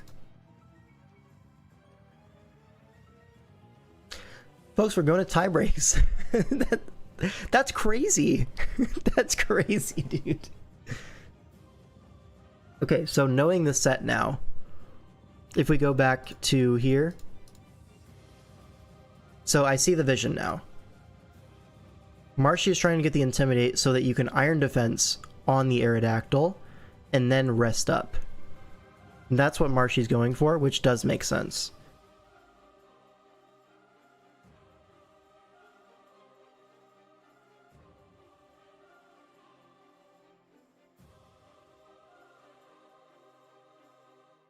I think it's just Troll not having Heat Wave in the first place. Yeah, maybe there was little that you could do about this as Spoink. Like, knowing the set now, this might have just won no matter what. As long as it doesn't get crit, of course. So maybe it's fine. But still, like, a little bit unreasonably played. If I do say so myself. Now we go into tie breaks. Okay, tie breaks. Tie breaks. Let's go. Alright, Fierce Flamethrower versus Lyn. Again, 2 players at the top of the standings, and we see an Alcremie. Guys, I have not seen this game. Alright. How are we going to do this one? So Lyn is going to be on the Ivy League Cudgels. Fierce Flamethrower is on the Booloos. Let's see. What is benched here? It's the Toxapex, right? Toxapex is benched. Why is Toxapex benched? I guess you don't want to allow too many spikes from Quillfish. What's Alcremie's Terra? It is Steel. Alright, so what's the idea here? Yo, low-key, if I'm Fierce Flamethrower, this is a Specs Meowscarada angle, for sure. Physical Meowscarada will never get anything done versus this team, I don't think. Unless you're like Banded Flower Trick to get through Intimidate. Maybe that's actually reasonable. But honestly, I just click some Leaf Storms versus this team. I feel like Leaf Storm is broken. What's the Keldeo here? Keldeo's Terra Steel. So Steel is there as like, you can't get poisoned by Barbarage. You can't really get hit by E-Speed very well. You kind of, well, mess for it most of the time. Pretty reasonable into Hydrapple. I get it. Yeah, so Terra Steel on the Keldeo and the Alcremie, and then Terra Fairy on the Mew. Fairy on Mew I'm less convinced on, but sure. On the other side we see Terra Grass Hydrapple, so a really strong Leaf Storm is going to come out. Wants to keep that water resist for the Keldeo. I can understand that. Kind of walls the treads completely. Me personally, this is Specs Ghost Blast Keldeo here. Yeah, that's totally reasonable as well. There's no Ghost Resist. The problem with that is AV Hydrapple kind of just eats that up with, honestly, no real issues. So I kind of like the Steel Calm Mind angle here. I assume it's Calm Mind with like Icy Wind for Dragonite. But we'll see. We'll see. I don't think you need Vacuum Wave here at all. Oh, it's your battle, GG. It is your battle.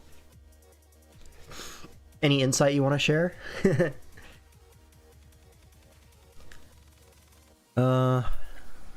What's this Mesmagius? Mesmagius is Terra Poison. I kind of like the Terra Poison idea, to be honest. You're able to flip the matchup on Meowscarada if you're EV'd for that. You get that really strong coverage into the Alcremie. Huge. But it's mostly there so you don't get poisoned by Toxapex, I think, in the matchup. Benched Darkrai. Oh, did they bench a Darkrai? That's awesome. They just like me for real. Yep. I mean, benching Darkrai into this, I kind of get it. There's a Keldeo and a Meowscarada, both pretty reasonable threats into it. And then Alcremie, of course. Just the GOAT into Darkrai. Really really tough. No, I'd still bring Darkrai here for sure, but to each their own. Let's get into the game. Meowscarada into Hydrapple lead. We see a switch to Quillfish immediately on the predicted U-turn. Probably just get some helmet chip here. No helmet on the Quillfish, and that did a lot of damage. Was that a crit? Did I miss it? It was not a crit. How does that do 25? That's so much damage. So this is a banded Meowscarada for sure. And this Quillfish is faster than the Treads, so I want to think this is Scarf Quillfish, no? Banded Adamant Meow, that is so strong. And this feels like Scarf Quillfish, like a Scarf bulky Quillfish. It's not max Fizdef for sure, but probably like HP, speed, and maybe some attack. Goes for the fast flip turn on the Treads. As we see an Earthquake into the Hydrapple, so really nice, get some chip on that. Now Alcremie comes in on the Hydrapple, which is pretty reasonable, but Giga Drain's doing a lot. Oh, it's eject button. And now Meowscarada comes in for a really strong U-turn again. Yeah, Quillfish, this damage is adding up fast. Looks like a 4-hit KO depending on rolls. Now Keldio's going to come in, and Keldeo can just go for a Terra Steel here if it wants to, but you could also just save the Terra. You have two other guys to Terra. Not really pressured super hard to Terra as the Keldeo this turn, and you're never going to Gunk Shot into potential Terra Steel, so pretty reasonable just to attack here, not Terra. Or just go for Calm Mind, that works too, as the Dragonite comes in. Now I have to assume this is an Icy Wind incoming. There it is. Easily to KO the Dragonite. And Earthquake, not going to do too much. Could Terra Steel here to prevent E-Speed from doing a lot, but oh, that was a nice play. Hydro Pump on the switch to Mismagius, and if the Dragonite stayed in, I'm sure it died as well. So this just covers a lot of switches that Lin could make, which he ended up making. So a sack on this Mismagius gonna be really nice. Now Hydrapple comes in, and we see a switch to Meow. I feel like once you're +1 in front of Hydrapple, that probably was the opportunity to click your Terra Steel and just 2-hit KO this, get really big value, right? It feels like you get so much out of staying in there. But Meowscarada going to come in instead on what I assume to be a Leaf Storm, maybe? Maybe an Earth Power? A Dragon Tail, okay. Back into Keldeo, and we're going to have to switch again.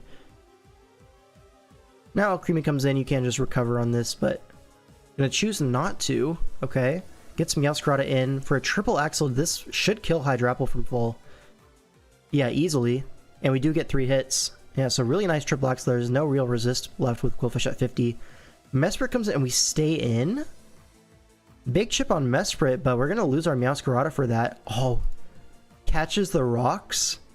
That's a really big deal. Now you get another KO with Axel. So aggressive stay in, but it pays off. Mesprit goes down. Lin goes into Dragonite, threatening the E-Speed, and we're just going to let our Meowscarada go. I feel like, okay, with Treads low, I understand the sack. That's reasonable enough. Now Mew's going to come in. Mew is Terra Fairy, right? Remember correctly? Yeah, Terra Fairy Mew is threatening a Dragon Dance here. We might see a switch to Quillfish to Intimidate. Should have sacked Alcremie, probably, yeah. And we do see the Terra Dragon, or the Terra Fairy Dragon Dance. Oh. Ow. It does go down to a crit Iron Head. Now, the thing that matters most is clicking Iron Head, not so much the crit, because a crit Iron Head does the same as Iron Head plus E-Speed, right? Got a kitty here. Is that math right? Iron Head. Yeah, that should be right. Right. Iron Head into E-Speed should just KO the Mew if crit did. Eevee to eat both unless it was adamant. Why are we Eeving for Jolly Dragonite? Just grow up, dude. They're all adamant. But yeah. Definitely adamant. So Mew is going to go down there. Really nice Iron Head from Lin. Now Keldeo comes in. threatens the Icy Wind. And there it is. Maybe it was Adamant. Well, it's definitely Adamant, right? If you're telling me you're EV'd for Ironhead and E-Speed after rocks, Crit Ironhead would not kill you if it was Jolly then. So it must be Adamant, yeah. Now Quillfish comes in, and since you've expended Terra, I don't know if you can like freely Gunk Shot because there is a Treads in the back, but going Treads feels really hard. So maybe it's just a sack Alcremie angle. Yeah, it's just sack Alcremie. Totally reasonable. On the flip turn, I think Fierce Flamethrower still has this one.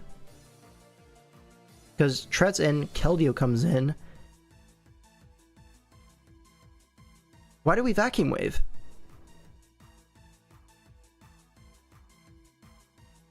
I don't get that. We're trying to cover for Scarf Treads? You're fat, Keldeo, not faster than Treads? Oh, that is really sad here. Oh, you went for Rapid Spin anyways. Never punished. So it gets Big Chip anyways.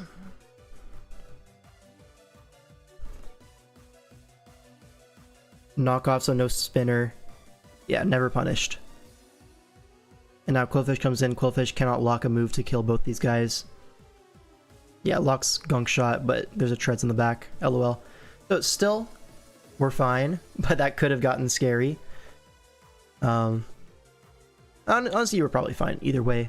Even if this had its spinner, it's not killing Dragonite from full, and if you have low kick into Outrage, you're probably fine still. Yeah. If only we had an Apple or Miss Magius. Lynn just really likes sacking mons from full. This is so true. So 1-0 for the Tapu Bulus. Very big. Now we go on to game 2, which is going to be Yahoodles versus Aga. And this is this the same matchup from earlier? I feel like it is, right? Didn't we see this one already?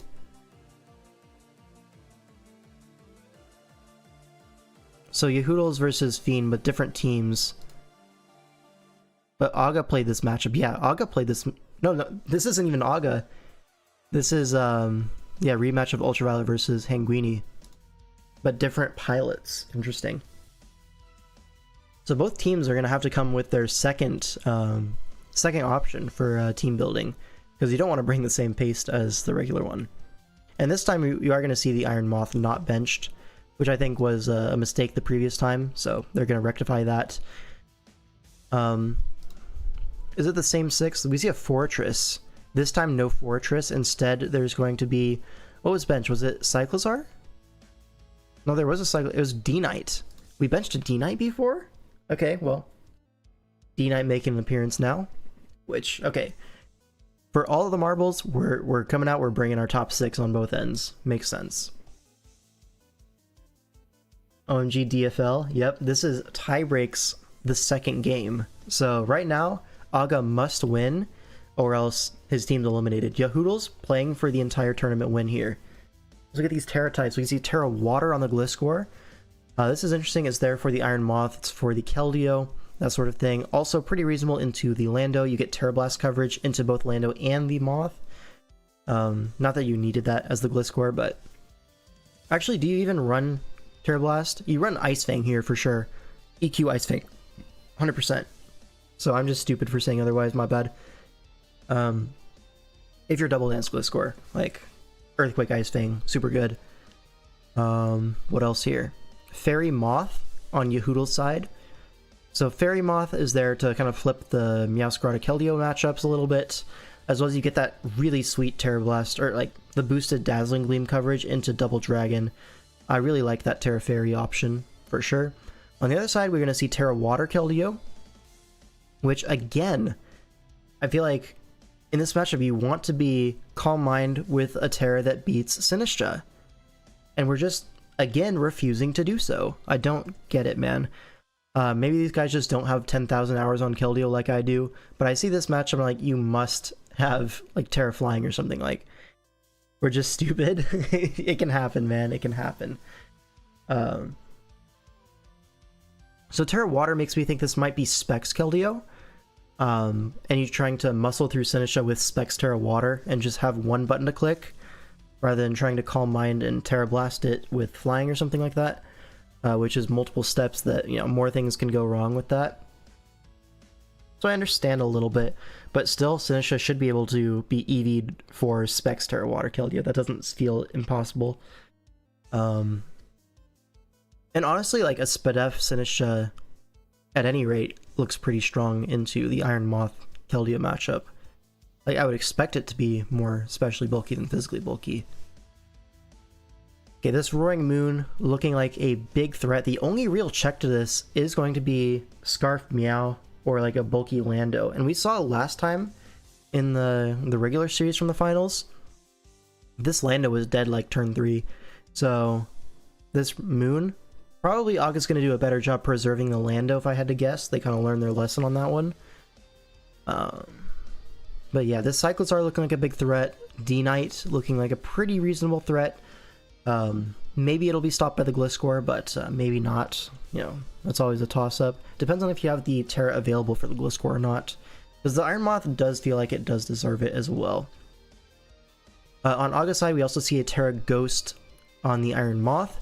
So there is that option for like the Terrapagos check. But at the same time, you're also weakening yourself to the Moon a little bit.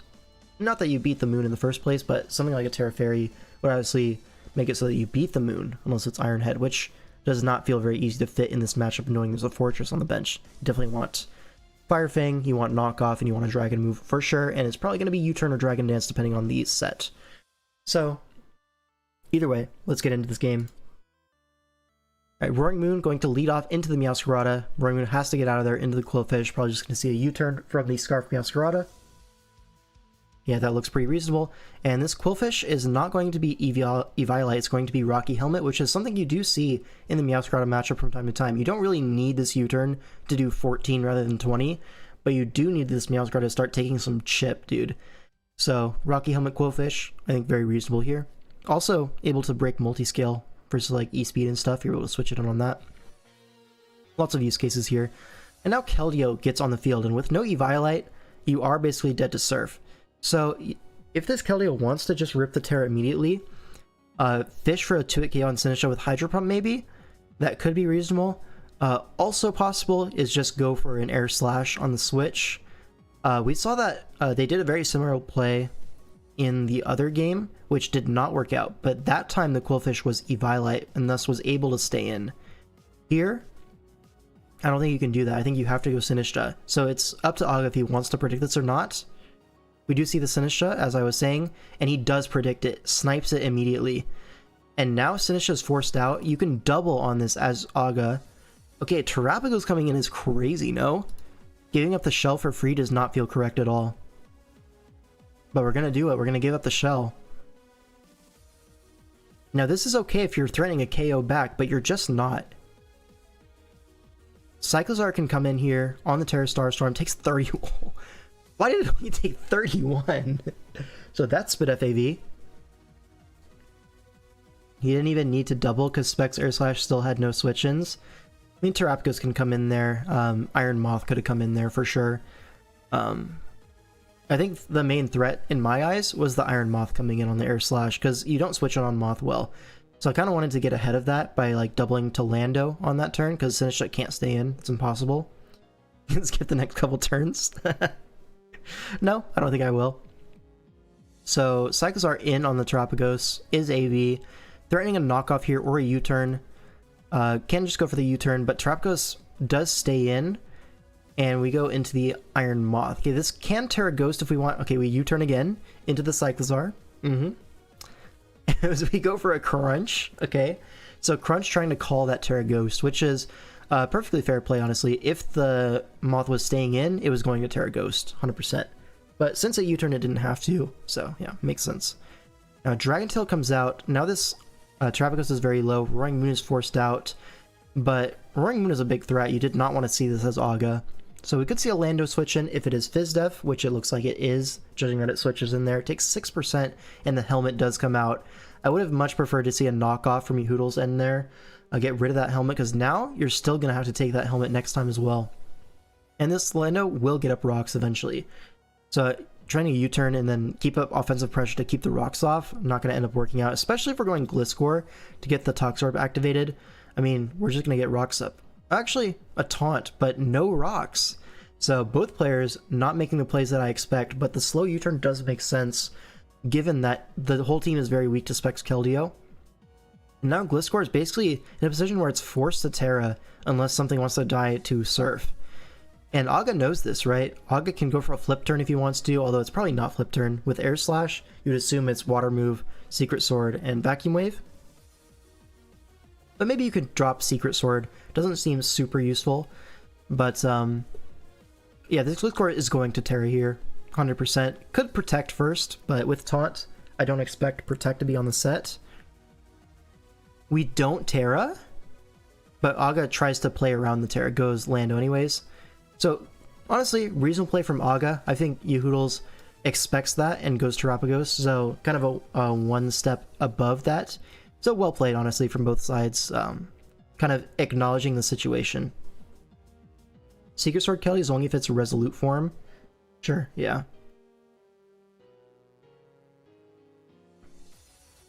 But now Cyclozar's going to come in and U-turn into the Moth. So a lot of pivots going on, but Moth does find a way on the field.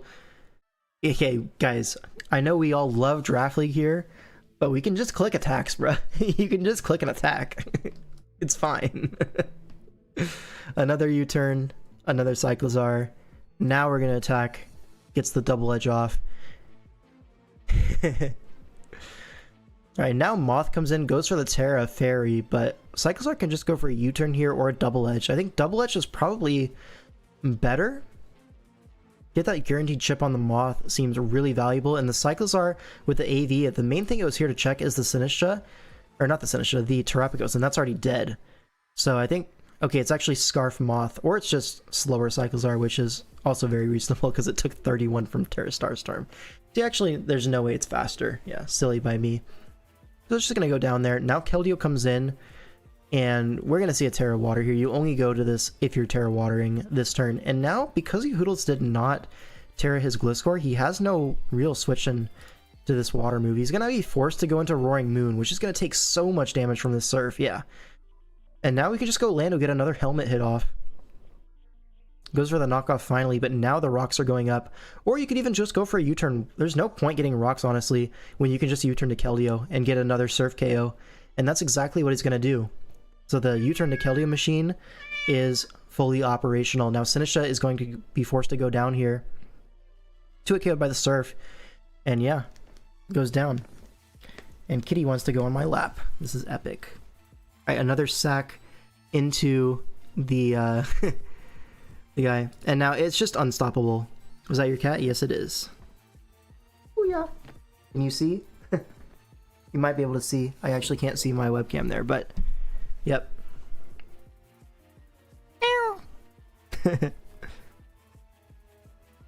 Alright, let's go back a second. So Sinistra goes down, Roaring Moon to Revenge, but we have plenty of sack fodder here. The Iron Moth, pretty useless here.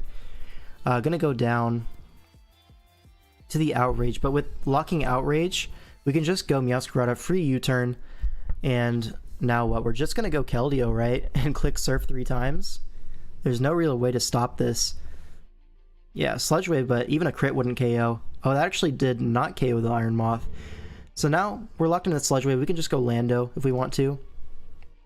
Yeah, totally reasonable. Actually, 2 it KOs Lando is crazy. But we're totally fine here. We have a Dragonite with E-Speed. We have Scarf Meowscarada, which Meowscarada should come in here. Go for a U-turn. And this is a guaranteed win path for Aga, I'm pretty sure. Yeah, U-turn into Keldeo. Collect with Surf. Now the Moth comes in. Is going to be a Dragonite switch in. And now Dragonite can honestly even just raw attack here. Goes for the safe E-Speed. Doesn't matter. At this point, you just sack your Dragonite. Don't like that. That was risky if this freezes. But I think a pretty safe endgame here is just sack Dragonite. Or you could even sack Meowscarada. It doesn't matter which way you do it. Sack one of these guys, get your Keldeo in for free, and then you just click Surf and you win. Because Gliscor dies, you can't switch in Moth, obviously, and then either Meowscarada or E-Speed Dragonite able to clean up the Moth in the back once the Keldeo goes down to the Sludge Wave Scarf. So we had a guaranteed win path. Oh, we're slower than Gliscor is crazy. Lives on 1? No. That was crazy, no? Why are we slower than Gliscor? Oh my god. So we almost just threw the game if that Earthquake had like 1 damage roll higher. So that is insane. Maybe you had triple Axle on the Meowscarada anyways. But, okay, saying triple Axle always wins is insane because that can obviously miss. But yeah. We still had at least somewhat of an out if that Keldeo did go down, so. Sure, fair enough. And now we see the final game of the season, and this is for all the marbles, and this one I actually did see live, so you're gonna see my name pop up in the chat because we were having fun with this one. But yeah, so this, if you look at it initially, you look at Marshy's team, you're like, okay, this is a Gen 8 game. We're going to play some Gen 8, some Swish for tie breaks. And then you look at the bottom left of your corner, you see Gen 7 draft. You sure? So I'm pretty sure I've seen this exact 8 in Swish like 1,000 times. But it's cool. It's cool. We're in Gen 7. And on the other side, we do see another, honestly, Gen 8 looking team, but a little bit more ambiguous. This one definitely can't exist in Gen 7, so yeah. What are the things that play here? So obviously, Stunfisk gonna hard wall that Zeraora, at least for a long time, and that Oricorio. But you could potentially go for a knockoff with Zera, you could go for a Toxic with Oricorio, that sort of thing to wear down the Stunfisk. And you can also punish the Stunfisk pretty hard by just doubling to Lando, right? Lando doesn't have safe switch-ins necessarily. It's not going to Oko everything, but it is definitely a threatening wall breaker here with Life Orb. And then on the other side we have a Kyurem, which is going to get hard-walled by the Feeny and the Bronzong, so it's looking like it's going to be a long game, more so positionally focused. There's no like major threat that just claims off rip, like we often see in the modern gens like SV. So I'm gonna have to be a little bit more methodical with this one, and let's see how it goes. Here I'm going to lead off into the Landorus, and now here it's a little interesting. Say that Kyurem line for me again. It's hard walled by Bronzong and Feeny. What? So this is interesting, right? Because Kyurem, I mean, you're kind of fearing Focus Blast here, but at the same time, Landorus staying in is a difficult one. Shadow Claw turn 1 would have low-key been insane for Brother Dog. I think return was a throw a little since it enables rocks for Zong. Alright, let's let's comment as it happens, man, because we're trying to go through this as a watch party, dude. But yeah, so this Kyurem is going to click return here, but the dynamic here is that Focus Blast is really scary, but the Landorus also, there's a ton of things that can go wrong for the Landorus as well. So, given that you have 2 fantastic switch-ins, more likely than not, Hengui is not going to risk this Kyurem being Scarf or Chople or anything. So just go into Bronzong, perfectly reasonable play, as a banded return, critical hit comes out, does 41 to Zong, but that's going to allow rocks. And those rocks being up is going to be important because obviously multiple rock weak guys, no boots in this gen. And now we see Feeny as a switch into Scrafty. This is going to get knocked off at least, so loses his leftovers. Or Aya Papa Berry, whichever comes first. Leftovers. So now the Kyurem is able to start making some progress, right? Because its 2 main checks are now like weakened, right? Bronzong's at 59. Feeny lost its leftovers, so eventually this Kyurem can break through, but it's also really hard to get it on the field, to be honest. Which is why it was let off with as well. So now Mew, gonna come in on this Feeny. Takes rocks and a Moonblast, but only does 23%, so this is a specially defensive Mew. And the opposing Mew comes in on a knockoff, but reveals Z move. So this is a Z Mew. Celesteal gonna pivot in on a Nasty Plot, and now this is looking dangerous, right? There's 5 Pokemon slower than Mew, it looks like. Scrafty can get Dazzling Gleamed. Celesteal can get T-Bolted. Crobat can get T-Bolted. Kyurem gets Dazzling Gleamed. And then Stun Fist. Maybe you have Earth Power for that. Like, Nasty Plot 3 attacks Mew just looks insane here. You basically need some chip on it for Crobat to kill it, basically. And to get that, we have Scarf Steela, which is kind of insane. You do not see Scarf Steela every day, especially into a team like this.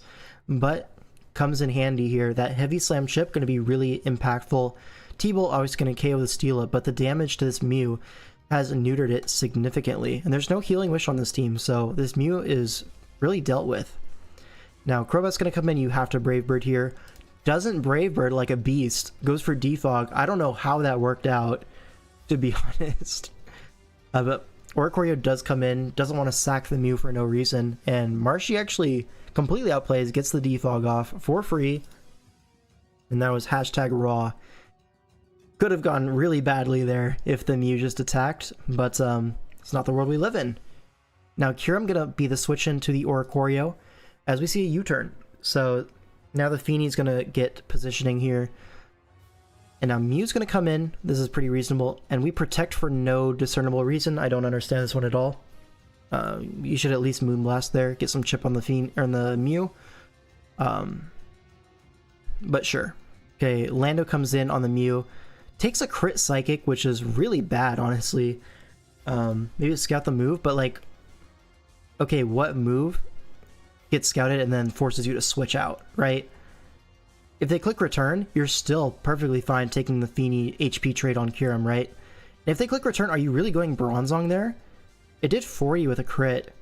So call that 30 without. Like 28-ish. Do you really want to take multiple 28% and then get rocks up in your Bronzong basically dead for that? It's probably Ayapapa Zong. Maybe if it is, you're able to do that. But yeah, Moonblast is like super easy there.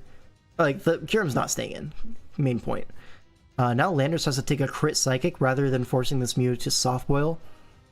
So that's a big deal. Now Landorus at least makes it on the field, but again, this is Spadef Mew. Not really forced out by this Landorus.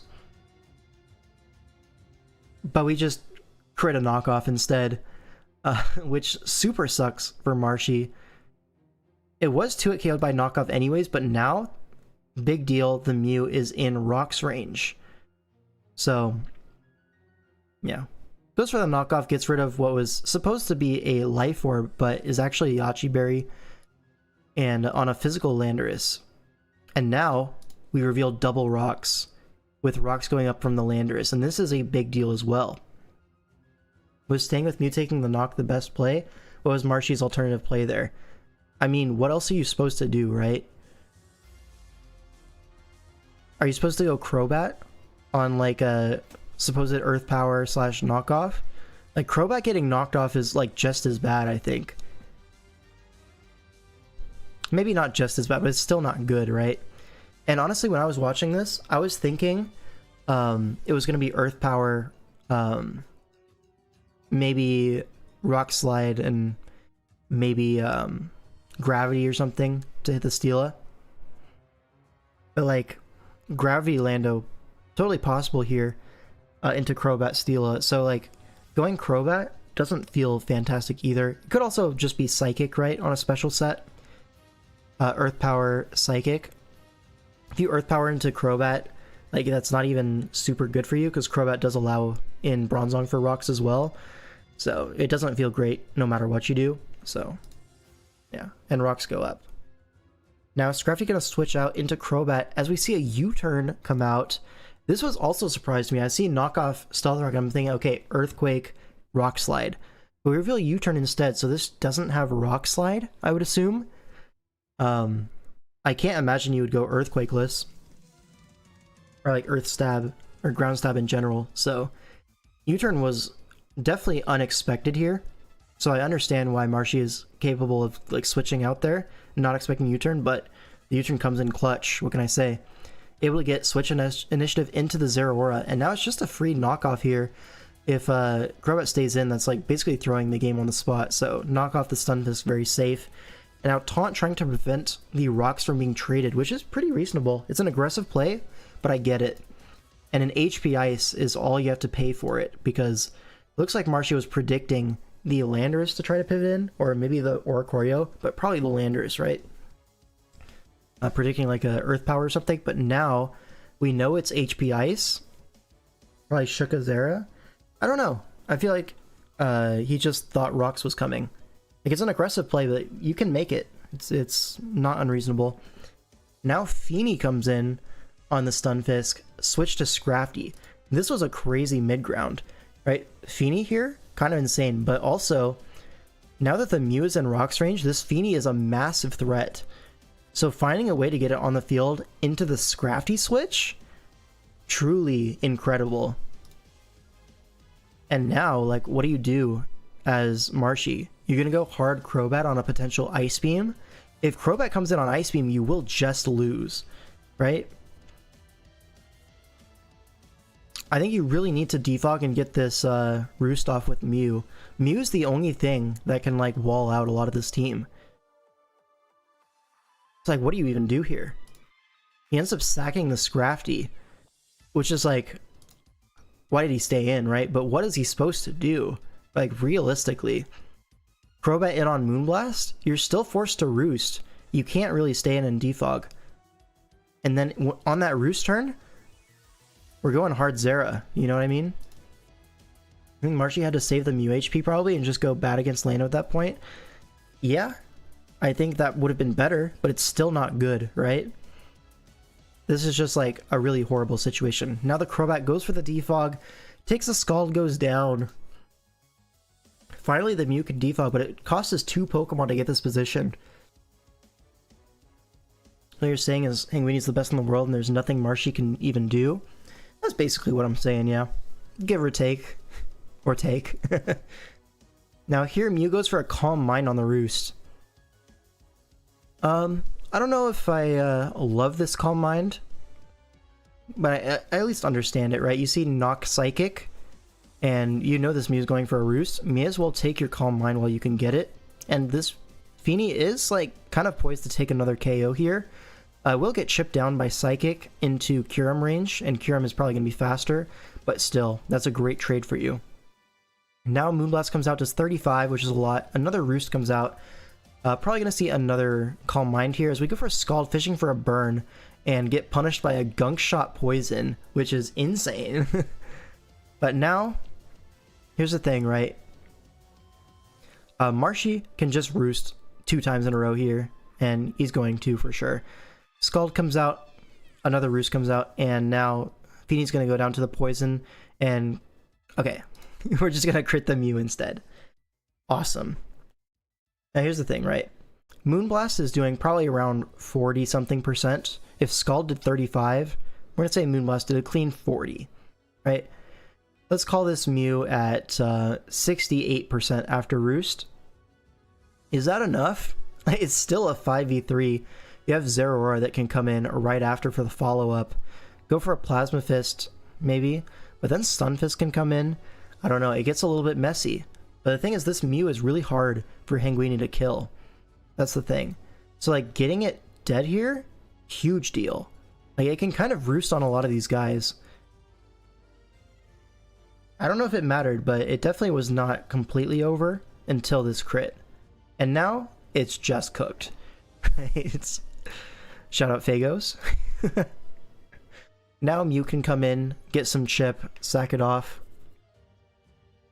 No real issue here. Goes down to the Shadow Claw, pretty reasonable, but now you can just go Zera. It's a really safe endgame at this point. You can take no risks at all. CC into the Fisk does 31. Now you just sack something. Bronzong, totally reasonable. You'd even get Rocks up here, limit the switch-ins to Kyurem. Goes for a Psywave instead, all good. Hangweenie revealed that his Mew is Ghostium Z, probably would have went to that. Yeah, like, I think it's still definitely favored for Hangweenie, but now he just has a 100% win path no matter what. And he obviously is going to take that to the bank. This Fagos guy just being toxic in chat, I hate that guy. He's ugly and stupid. Can you believe that? Like, pick a struggle.